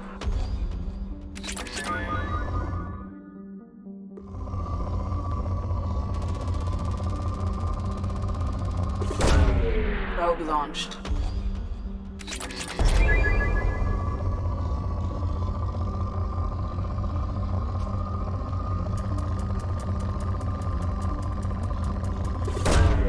Probe away.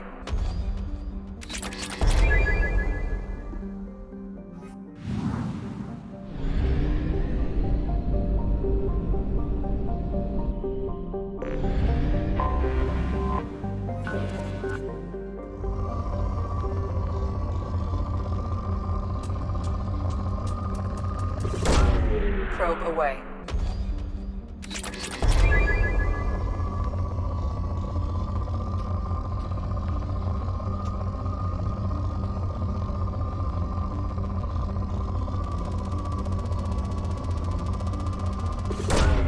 Probe away.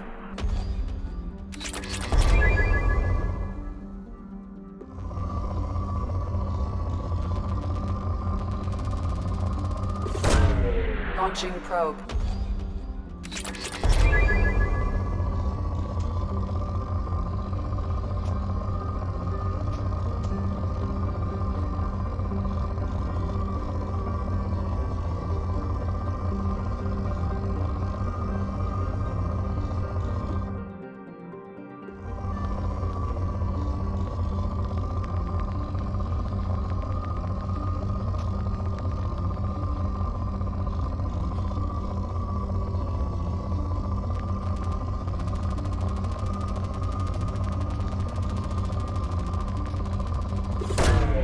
Launching probe.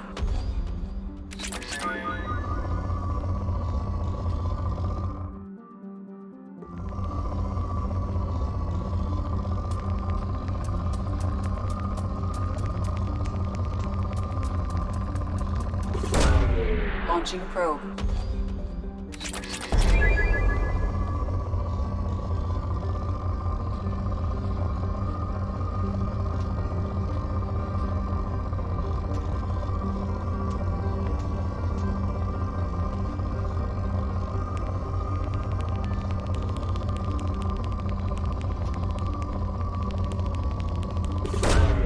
Probe launched.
Launching probe.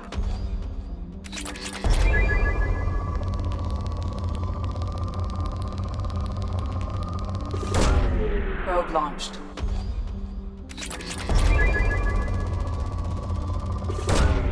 Probe launched.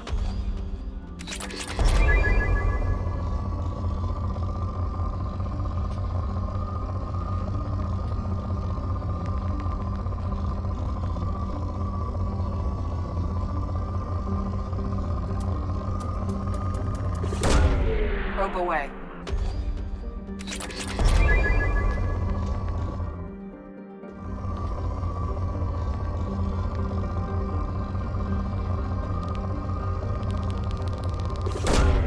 Probe away.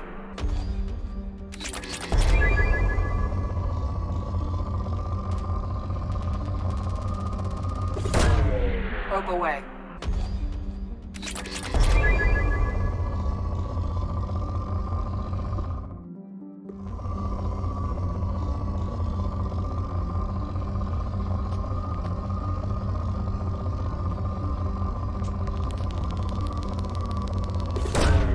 Probe launched.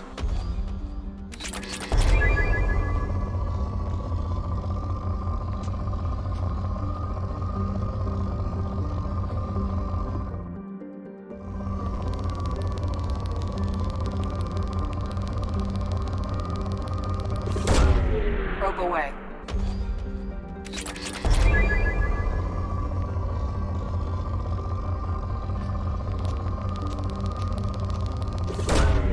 Launching probe.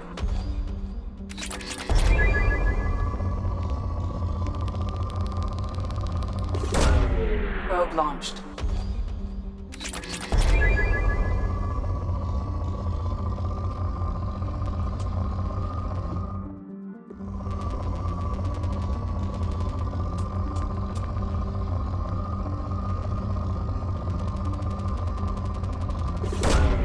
Probe launched.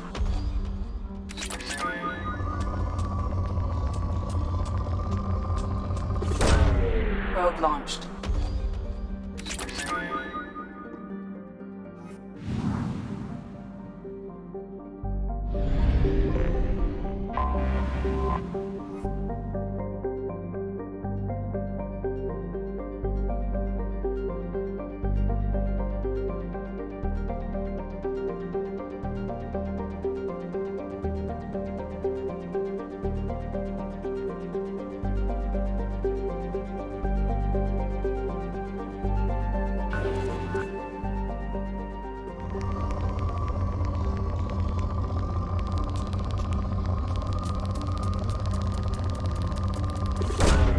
Probe away.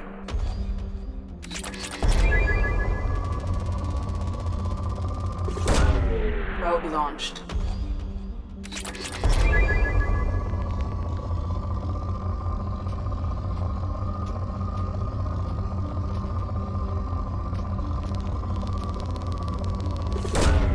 Launching probe.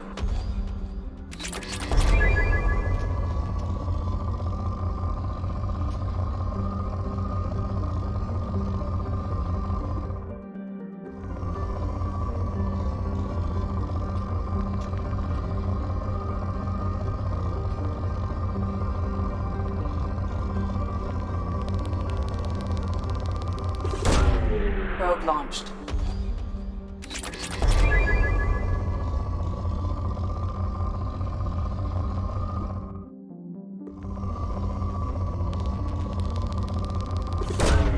Launching probe.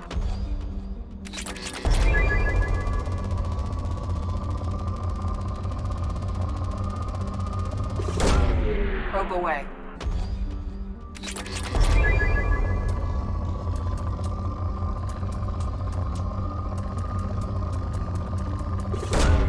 Probe launched.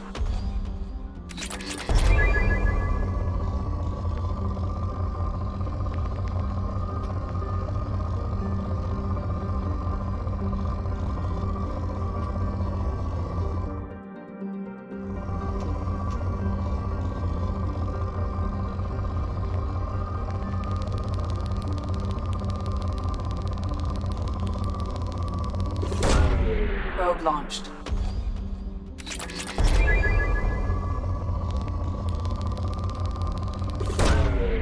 Probe launched.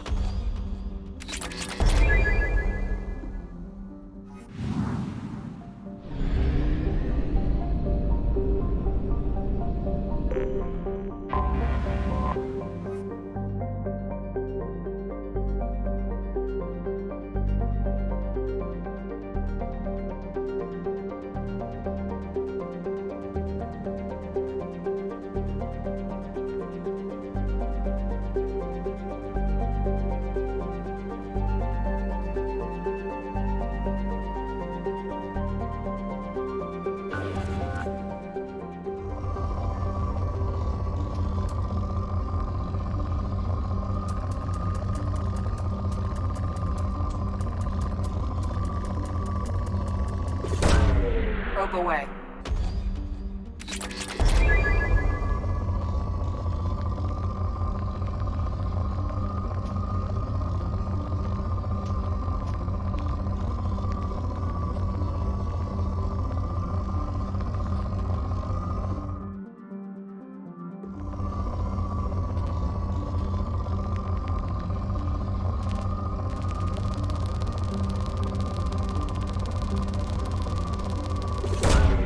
Probe launched.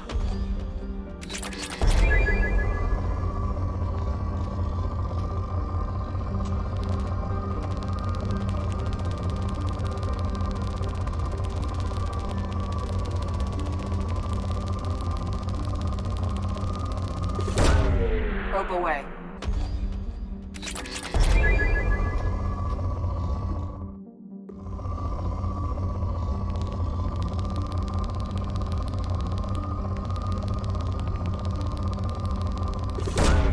Probe away.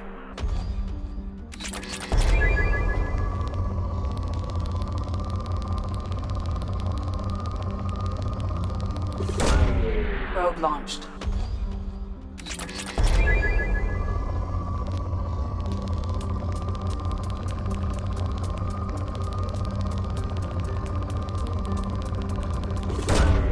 Launching probe.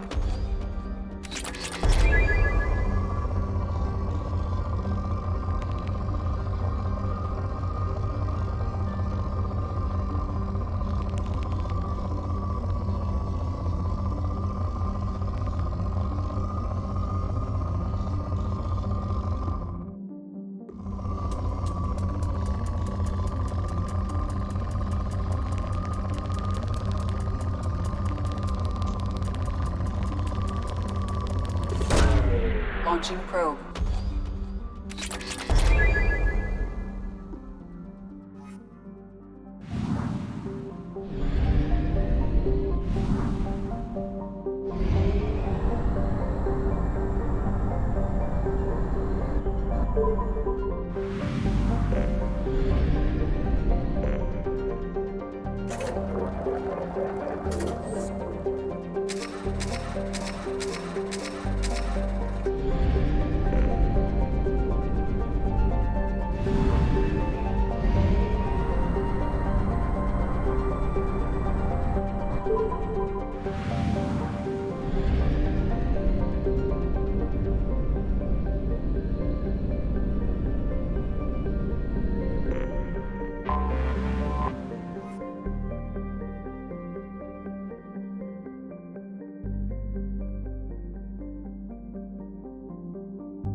Probe launched.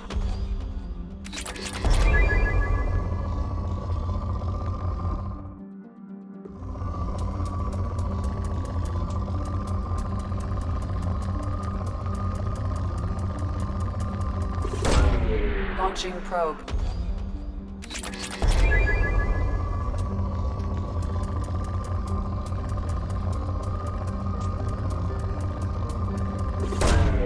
Probe launched.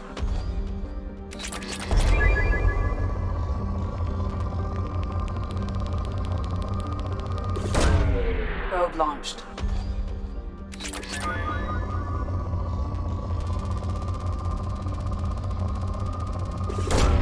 Probe away.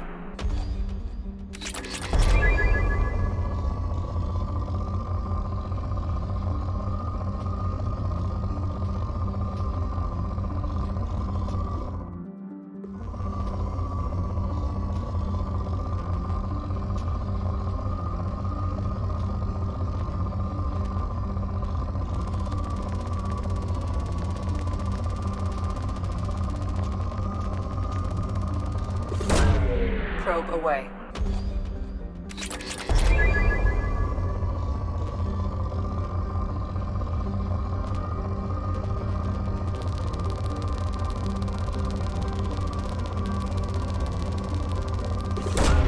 Probe away.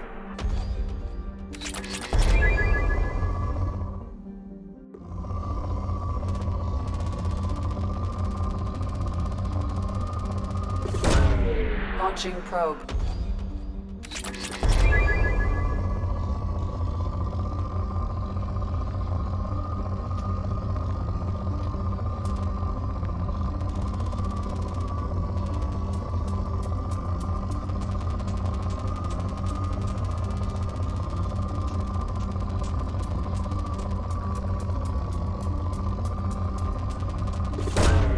Probe away.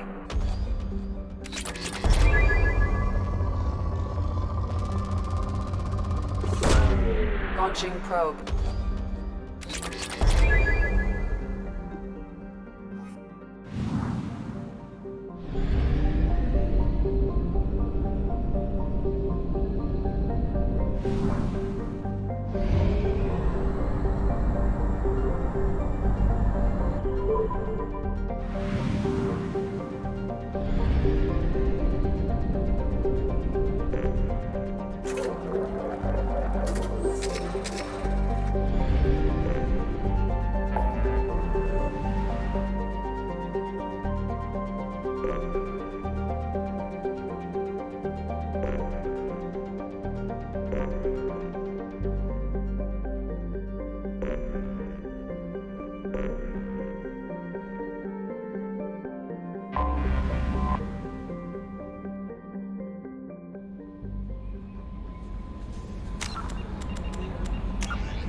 The Asari were the first species to discover the Citadel.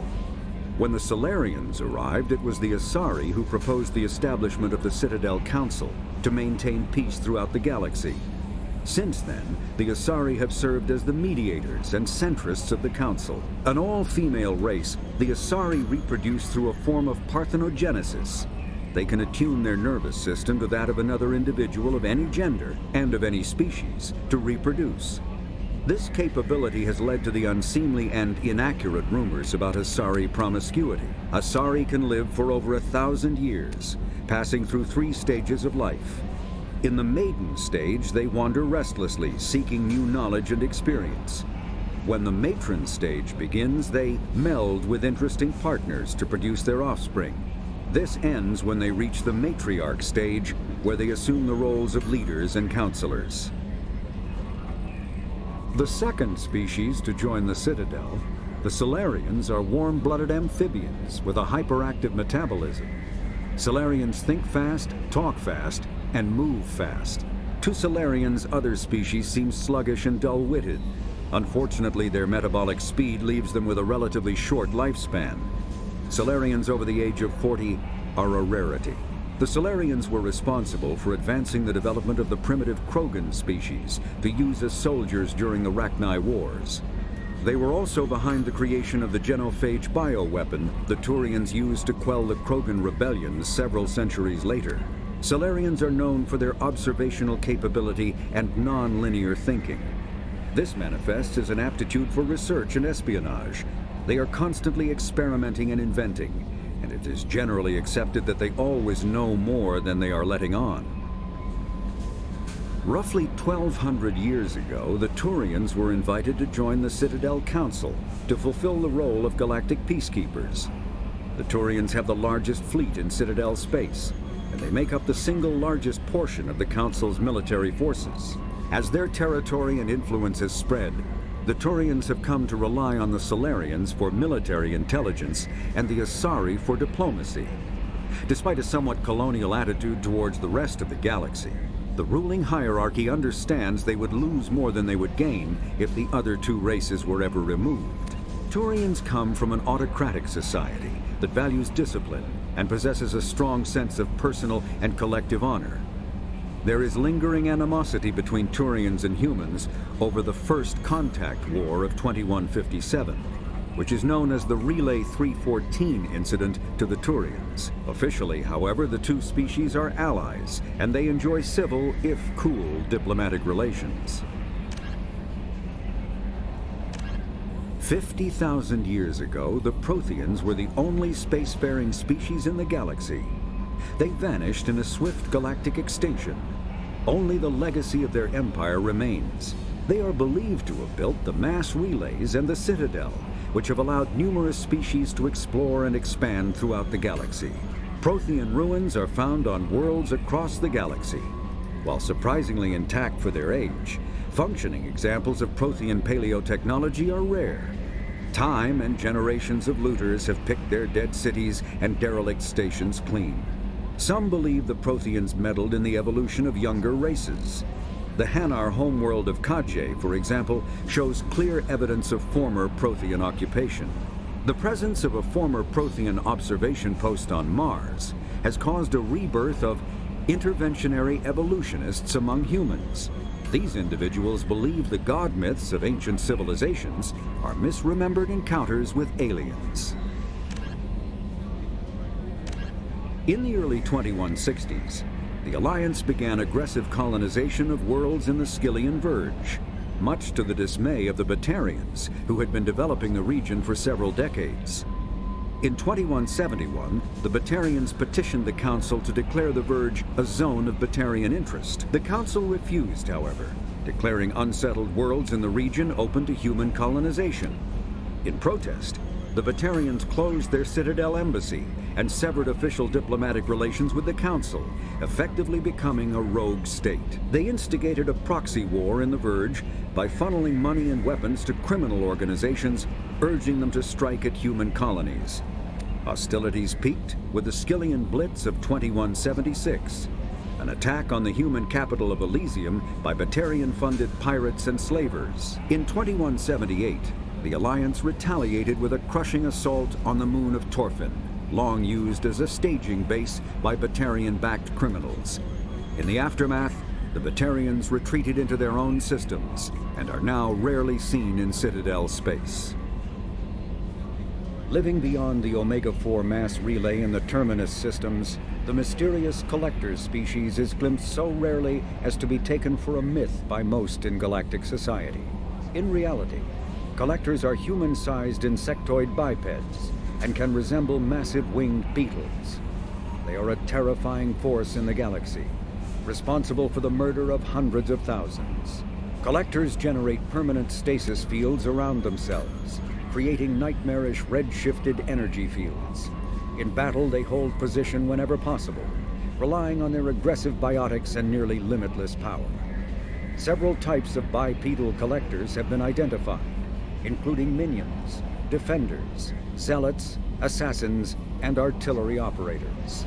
Acting together, Collectors have imprisoned entire cities in stasis. While no definite forensic accounting exists to explain the fate of those imprisoned, leading speculation is that victims are harvested for scientific experimentation and neurobiological repurposing. The Elcor are a Citadel species native to the high-gravity world Dakuna. They are massive creatures, standing on 4 muscular legs for increased stability. Elcor move slowly, an evolved response to an environment where a fall can be lethal. This has colored their psychology, making them deliberate and conservative. Elcor's speech is ponderous and monotone. Among themselves, scent, slight movements, and subvocalized infrasound convey shades of meaning that make a human smile seem as subtle as a fireworks display. Since their subtlety can lead to misunderstandings with other species, the Elcor often go out of their way to clarify when they are being sarcastic, amused, or angry. Dakuna's high gravity impedes mountain formation. Most of the world consists of flat, open plains, which prehistoric Elcor wandered across in small family bands. Modern Elcor still prefer open sky, and can become restless and uncomfortable on long starship journeys. The Geth are a humanoid race of networked AIs. They were created by the Quarians 300 years ago as tools of labor and war. When the Geth showed signs of self-evolution, the Quarians attempted to exterminate them. The Geth won the resulting war. This example has led to legal, systematic repression of artificial intelligences in galactic society. The Geth possess a unique distributed intelligence. An individual has rudimentary animal instincts, but as their numbers and proximity increase, the apparent intelligence of each individual improves. In groups, they can reason, analyze situations, and use tactics, as well as any organic race. Geth space is located at the trailing end of the Perseus Arm, beyond the lawless Terminus systems. The Perseus Veil, an obscuring dark nebula of opaque gas and dust, lies between their space and the Terminus systems. The Hanar are a Citadel species known for excessive politeness. They speak with scrupulous precision and take offense at improper language. Hanar that expect to deal with other species take special courses to help them unlearn their tendency to take offense at improper speech. All Hanar have 2 names. The face name is known to the world. The soul name is kept for use among close friends and relations. Hanar never refer to themselves in the first person in conversation with someone they know on a face name basis. To do so is considered egotistical, so instead they refer to themselves as this one, or the impersonal it. Their homeworld, Kajay, has 90% ocean cover and orbits an energetic white star, resulting in a permanent blanket of cloud. Due to the presence of Prothean ruins on the world, many Hanar worship them, and Hanar myths often speak of an elder race that civilized them by teaching them language. The Krogan evolved in a hostile and vicious environment. Until the invention of gunpowder weapons, eaten by predators was still the #1 cause of Krogan fatalities. Afterwards, it was death by gunshot. When the Solarians discovered them, the Krogan were a brutal, primitive species, struggling to survive a self-inflicted nuclear winter. The Solarians culturally uplifted them, teaching them to use and build modern technology, so they could serve as soldiers in the Rachni War. Liberated from the harsh conditions of their homeworld, the quick-breeding Krogan experienced an unprecedented population explosion. They began to colonize nearby worlds. Even though these worlds were already inhabited, the Krogan rebellions lasted nearly a century, only ending when the Turians unleashed the Genophage, a Solarian-developed bioweapon that crushed all Krogan resistance. The Genophage makes only 1 in 1,000 pregnancies viable, and today the Krogan are a slowly dying breed.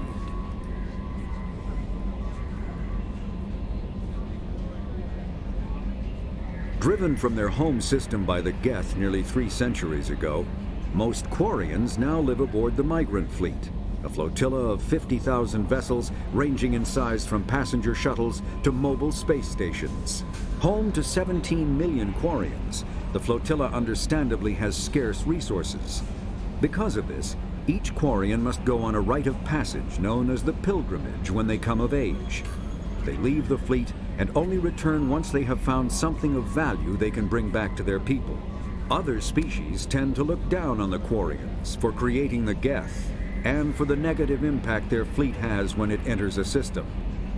This has led to many myths and rumors about the Quarians, including the belief that underneath their clothes and breathing masks, they are actually cybernetic creatures, a combination of organic and synthetic parts. A myth common to several cultures in the galaxy. Reapers were imagined to be space monsters who consumed entire stars. Archaeologists and mythologists attempting to uncover sources for such myths have yielded little, except interstellar religious themes of all-consuming devils common to primitive cultures. The Volus are a member species of the Citadel with their own embassy, but they are also a client race of the Turians. Centuries ago, they were voluntarily absorbed into the hierarchy, effectively trading their mercantile prowess for Turian military protection. Erun, their homeworld, lies far beyond the normal life zone of its star. However, the world has a high-pressure greenhouse atmosphere that traps enough heat to support an ammonia-based biochemistry. As a result, the Volus must wear pressure suits and breathers when dealing with other species, as conventional nitrogen-oxygen air mixtures are poisonous to them, and in the low-pressure atmospheres tolerable to most species, their flesh will actually split open. Volus culture is tribal, bartering lands and even people to gain status. This culture of exchange inclines them to economic pursuits. It was the Volus who authored the Unified Banking Act, and they continue to monitor and balance the Citadel economy. The Citadel is an ancient deep space station, presumably constructed by the Protheans. Since the Prothean extinction, numerous species have come to call the Citadel home. It serves as the political, cultural, and financial capital of the galactic community. To represent their interests, most species maintain embassies on the Presidium, the Citadel's inner ring. The Citadel Tower in the center of the Presidium holds the Citadel Council Chambers. Council affairs often have far-reaching effects on the rest of the galactic community. 5 arms, known as the Wards, extend from the Presidium. Their inner surfaces have been built into cities, populated by millions of inhabitants from across the galaxy. The Citadel is virtually indestructible. If attacked, the station can close its arms to form a solid, impregnable shell. For as long as the station has existed, an enigmatic race called the Keepers has maintained it. Spectres are agents from the Office of Special Tactics and Reconnaissance, and answer only to the Citadel Council. They are elite military operatives, granted the authority to deal with threats to peace and stability in whatever way they deem necessary. They operate independently or in groups of 2 or 3. Some are empathetic peacekeepers, resolving disputes through diplomacy. Others are cold-blooded assassins, ruthlessly dispatching problem individuals. All get the job done one way or another, often operating outside the bounds of galactic law. The Spectres were founded after the Solarians joined the Council. For many years they operated in secrecy as backroom problem solvers. Only after the Krogan rebellions did their activities become publicized. Assignment of a Spectre is less contentious than a military deployment, but makes it clear that the Council is concerned about a situation. A political economic pact for collective colonial security, the Alliance is the central galactic institution of human society. The Alliance gained associate membership to the Citadel Council in 2165, and full membership in 2183, with Ambassador David Anderson representing humanity. Human political economic relationships vary between combative and lucrative. The Turians, who'd fought humans during the 2157 First Contact War, have become valuable trade partners, despite residual social hostility. Other relationships are even more complicated. The rapid rise of human political influence on the Council, achieving in decades what others waited or are still waiting centuries to acquire, has galvanized suspicion and resentment against humanity. That negativity is vastly outweighed by the respect and trust humanity earned by saving the Council during the 2183 attack on the Citadel. at the cost of Alliance cruisers Cairo, Cape Town, Emden, Jakarta, Madrid, Seoul, Shenyang, and Warsaw, and their 2,400 crew.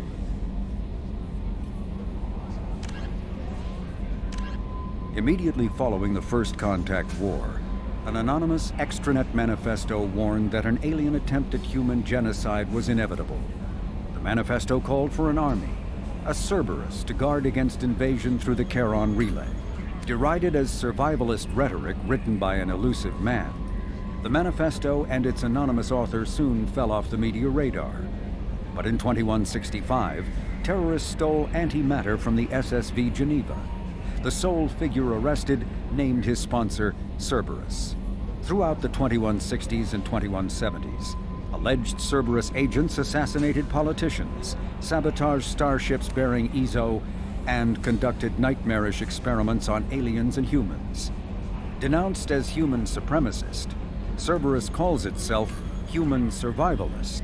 Counter-terror experts speculate Cerberus may have changed leadership with its recent shift to stockpiling ships, agents, and weapons.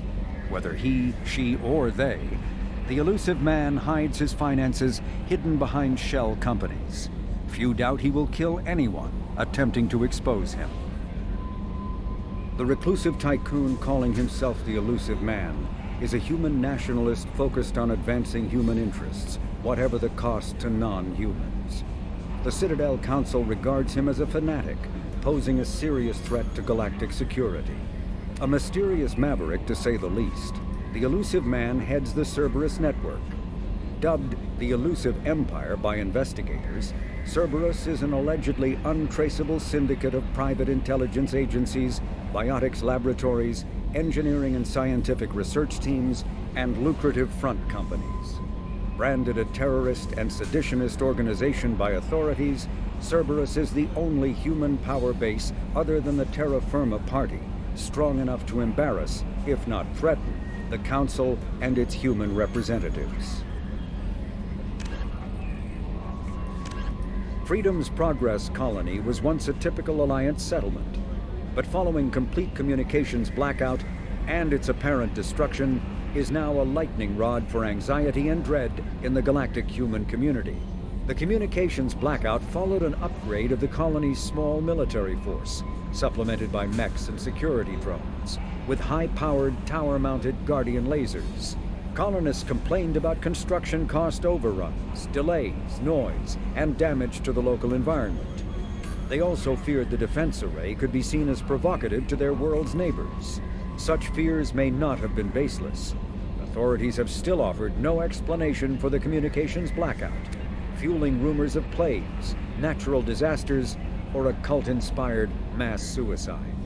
Located in strategically insignificant space, Freedom's Progress colony had once offered residents spectacular rainbows, lush marshlands, and stunning mountain ranges. Its potential as an agricultural settlement and tourism wonderland rivaled that of any Alliance colony. The Systems Alliance space vehicle Normandy is a prototype starship created as a joint human and Turian venture. A frigate optimized for reconnaissance missions, the vessel uses state-of-the-art stealth technology. Most ships generate tremendous heat that is easily detectable against the absolute zero background of space. The Normandy, however, temporarily sinks this heat within its hull. Because of exterior hull refrigeration, the ship can travel undetected for hours, or drift passively for days of covert observation. That heat sinking carries the risk of cooking the crew alive if the stored heat is not eventually radiated. Also contributing to stealth is the Normandy's revolutionary Tantalus drive, a Mass Effect core double the standard size. The Tantalus generates mass concentrations that the Normandy falls into, allowing it to move without the use of heat-emitting thrusters. With elaborate secrecy, Cerberus labored for years to build a new, superior Normandy. The vehicle's many alterations produced a craft nearly double the original size, requiring an even larger Tantalus drive core to compensate. The new Normandy features greater space in living quarters, research laboratory, observation deck, and cargo bay. Its shuttle can make landings the Normandy cannot attempt. In addition to tight beam communicators, Normandy's Quantum Entanglement Communicator, QEC, provides instantaneous contact with the elusive man. The Enhanced Defense Intelligence AI coordinates many of the ship's combat functions, assisting and even supplanting human piloting. Potential upgrades are numerous. The airframe could support additional armor and an axial mass accelerator. The thrusters could support recent advances in fuel technology beyond H2O2 chemical rockets. And the hull can mount double the standard number of kinetic barrier projectors, leaving space for stronger shields, easily sustainable via the new EZO drive core. The Systems Alliance UT-47 drop shuttle landing craft holds 12 soldiers in a cramped, uncomfortable cargo bay and 2 more in the cockpit. Officially named the Kodiak, the drop shuttle is better known to Alliance Marines as the Combat Cockroach due to its appearance and durability. The vehicle's robust environmental sealant technology exposes few vulnerable parts to the elements. First tested in the sulfuric acid clouds and extreme temperatures of Venus, the Kodiak can land in hard vacuum, high pressure, and temperatures from near absolute zero to over 900 degrees Celsius. A true contragravitic vehicle, the Kodiak's substantial Element Zero core allows flight by entirely countering the vehicle's mass. Its small thrusters are for directional control only. So if the mass effect field fails, the vehicle becomes a proverbial 3 million credit coffin. The unarmed shuttle forgoes weaponry space for active masking, electronic countermeasures, and a robust kinetic barrier system, ideal for dropping troops undetected. Biotics is the ability of rare individuals to manipulate dark energy and create mass effect fields through the use of electrical impulses from the brain. Intense training and surgically implanted amplifiers are necessary for a biotic to produce mass effect fields powerful enough for practical use. The relative strength of biotic abilities varies greatly among species and with each individual. There are 3 branches of biotics. Telekinesis uses mass-lowering fields to levitate or impel objects. Mass-raising kinetic fields are used to block or pin objects. Spatial distortion uses rapidly shifting mass fields to shred objects. Most organic species are capable of developing biotic abilities, though there are risks involved. Biotics are the result of an in utero exposure to Element Zero. This usually causes fatal cancers in the victim, but in rare cases, it coalesces into nodules within the fetus's developing nervous system. When subjected to an electrical current, the rare material dubbed Element Zero, or EZO, emits a dark energy field that raises or lowers the mass of all objects within it. This mass effect is used in countless ways, from generating artificial gravity to manufacturing high-strength construction materials. It is most prominently used to enable faster-than-light space travel. EZO is generated when solid matter, such as a planet, is affected by the energy of a star going supernova. The material is common in the asteroid debris that orbits neutron stars and pulsars. These are dangerous places to mine, requiring extensive use of robotics, telepresence, and shielding to survive the incredible radiation from the dead star. Only a few major corporations can afford the setup costs required to work these primary sources. Humanity discovered refined Element Zero at the Prothean Research Station on Mars, allowing them to create mass effect fields and develop FTL travel. Element Zero can increase or decrease the mass of a volume of space-time when subjected to an electrical current. With a positive current, mass is increased. With a negative current, mass is decreased. The stronger the current, the greater the magnitude of the dark energy mass effect. In space, low-mass fields allow FTL travel and inexpensive surface-to-orbit transit. High-mass fields create artificial gravity and push space debris away from vessels. In manufacturing, low-mass fields permit the creation of evenly blended alloys. while high-mass compaction creates dense, sturdy construction materials. The military makes extensive use of mobility-enhancing technologies, with Mass Effect utilizing fighting vehicles standard frontline issue in most military forces. Mass Effect fields are also essential in the creation of kinetic barriers or shields to protect against enemy fire. Mass relays are feats of Prothean engineering advanced far beyond the technology of any living species. They are enormous structures scattered throughout the stars and can create corridors of virtually mass-free space, allowing instantaneous transit between locations separated by years or even centuries of travel using conventional FTL drives. Primary mass relays can propel ships thousands of light years, often from one spiral arm of the galaxy to another. However, they have fixed one-to-one connections. A primary relay connects to one other primary relay and nowhere else. Secondary relays can only propel ships across a few hundred light years. However, they are omnidirectional. A secondary relay can send a ship to any other relay within its limited range. There are many dormant primary relays whose corresponding twins have not yet been located. These are left inactive until their partner is charted, as established civilizations are unwilling to blindly open a passage that might connect them to a hostile species. Omni-tools are handheld devices that combine a computer microframe, sensor analysis pack, and manufacturing fabricator. Versatile and reliable, an Omni-tool can be used to analyze and adjust the functionality of most standard equipment, including weapons and armor, from a distance. The fabrication module can rapidly assemble small three-dimensional objects from common reusable industrial plastics, ceramics, and light alloys. This allows for field repairs and modifications to most standard items, as well as the reuse of salvaged equipment. Omni-tools are standard issue for soldiers and first-in colonists. Medigel is a common medicinal salve used by paramedics, EMTs, and military personnel. It combines several useful applications: a local anesthetic, disinfectant, and clotting agent all in one.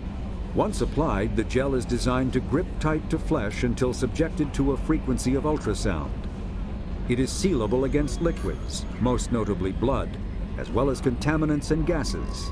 The gel is a genetically engineered bioplasm created by the CERTA Foundation, a medical technology megacorp based on Earth. Technically, Medigel violates Council laws against genetic engineering, but to date, it has proved far too useful to ban.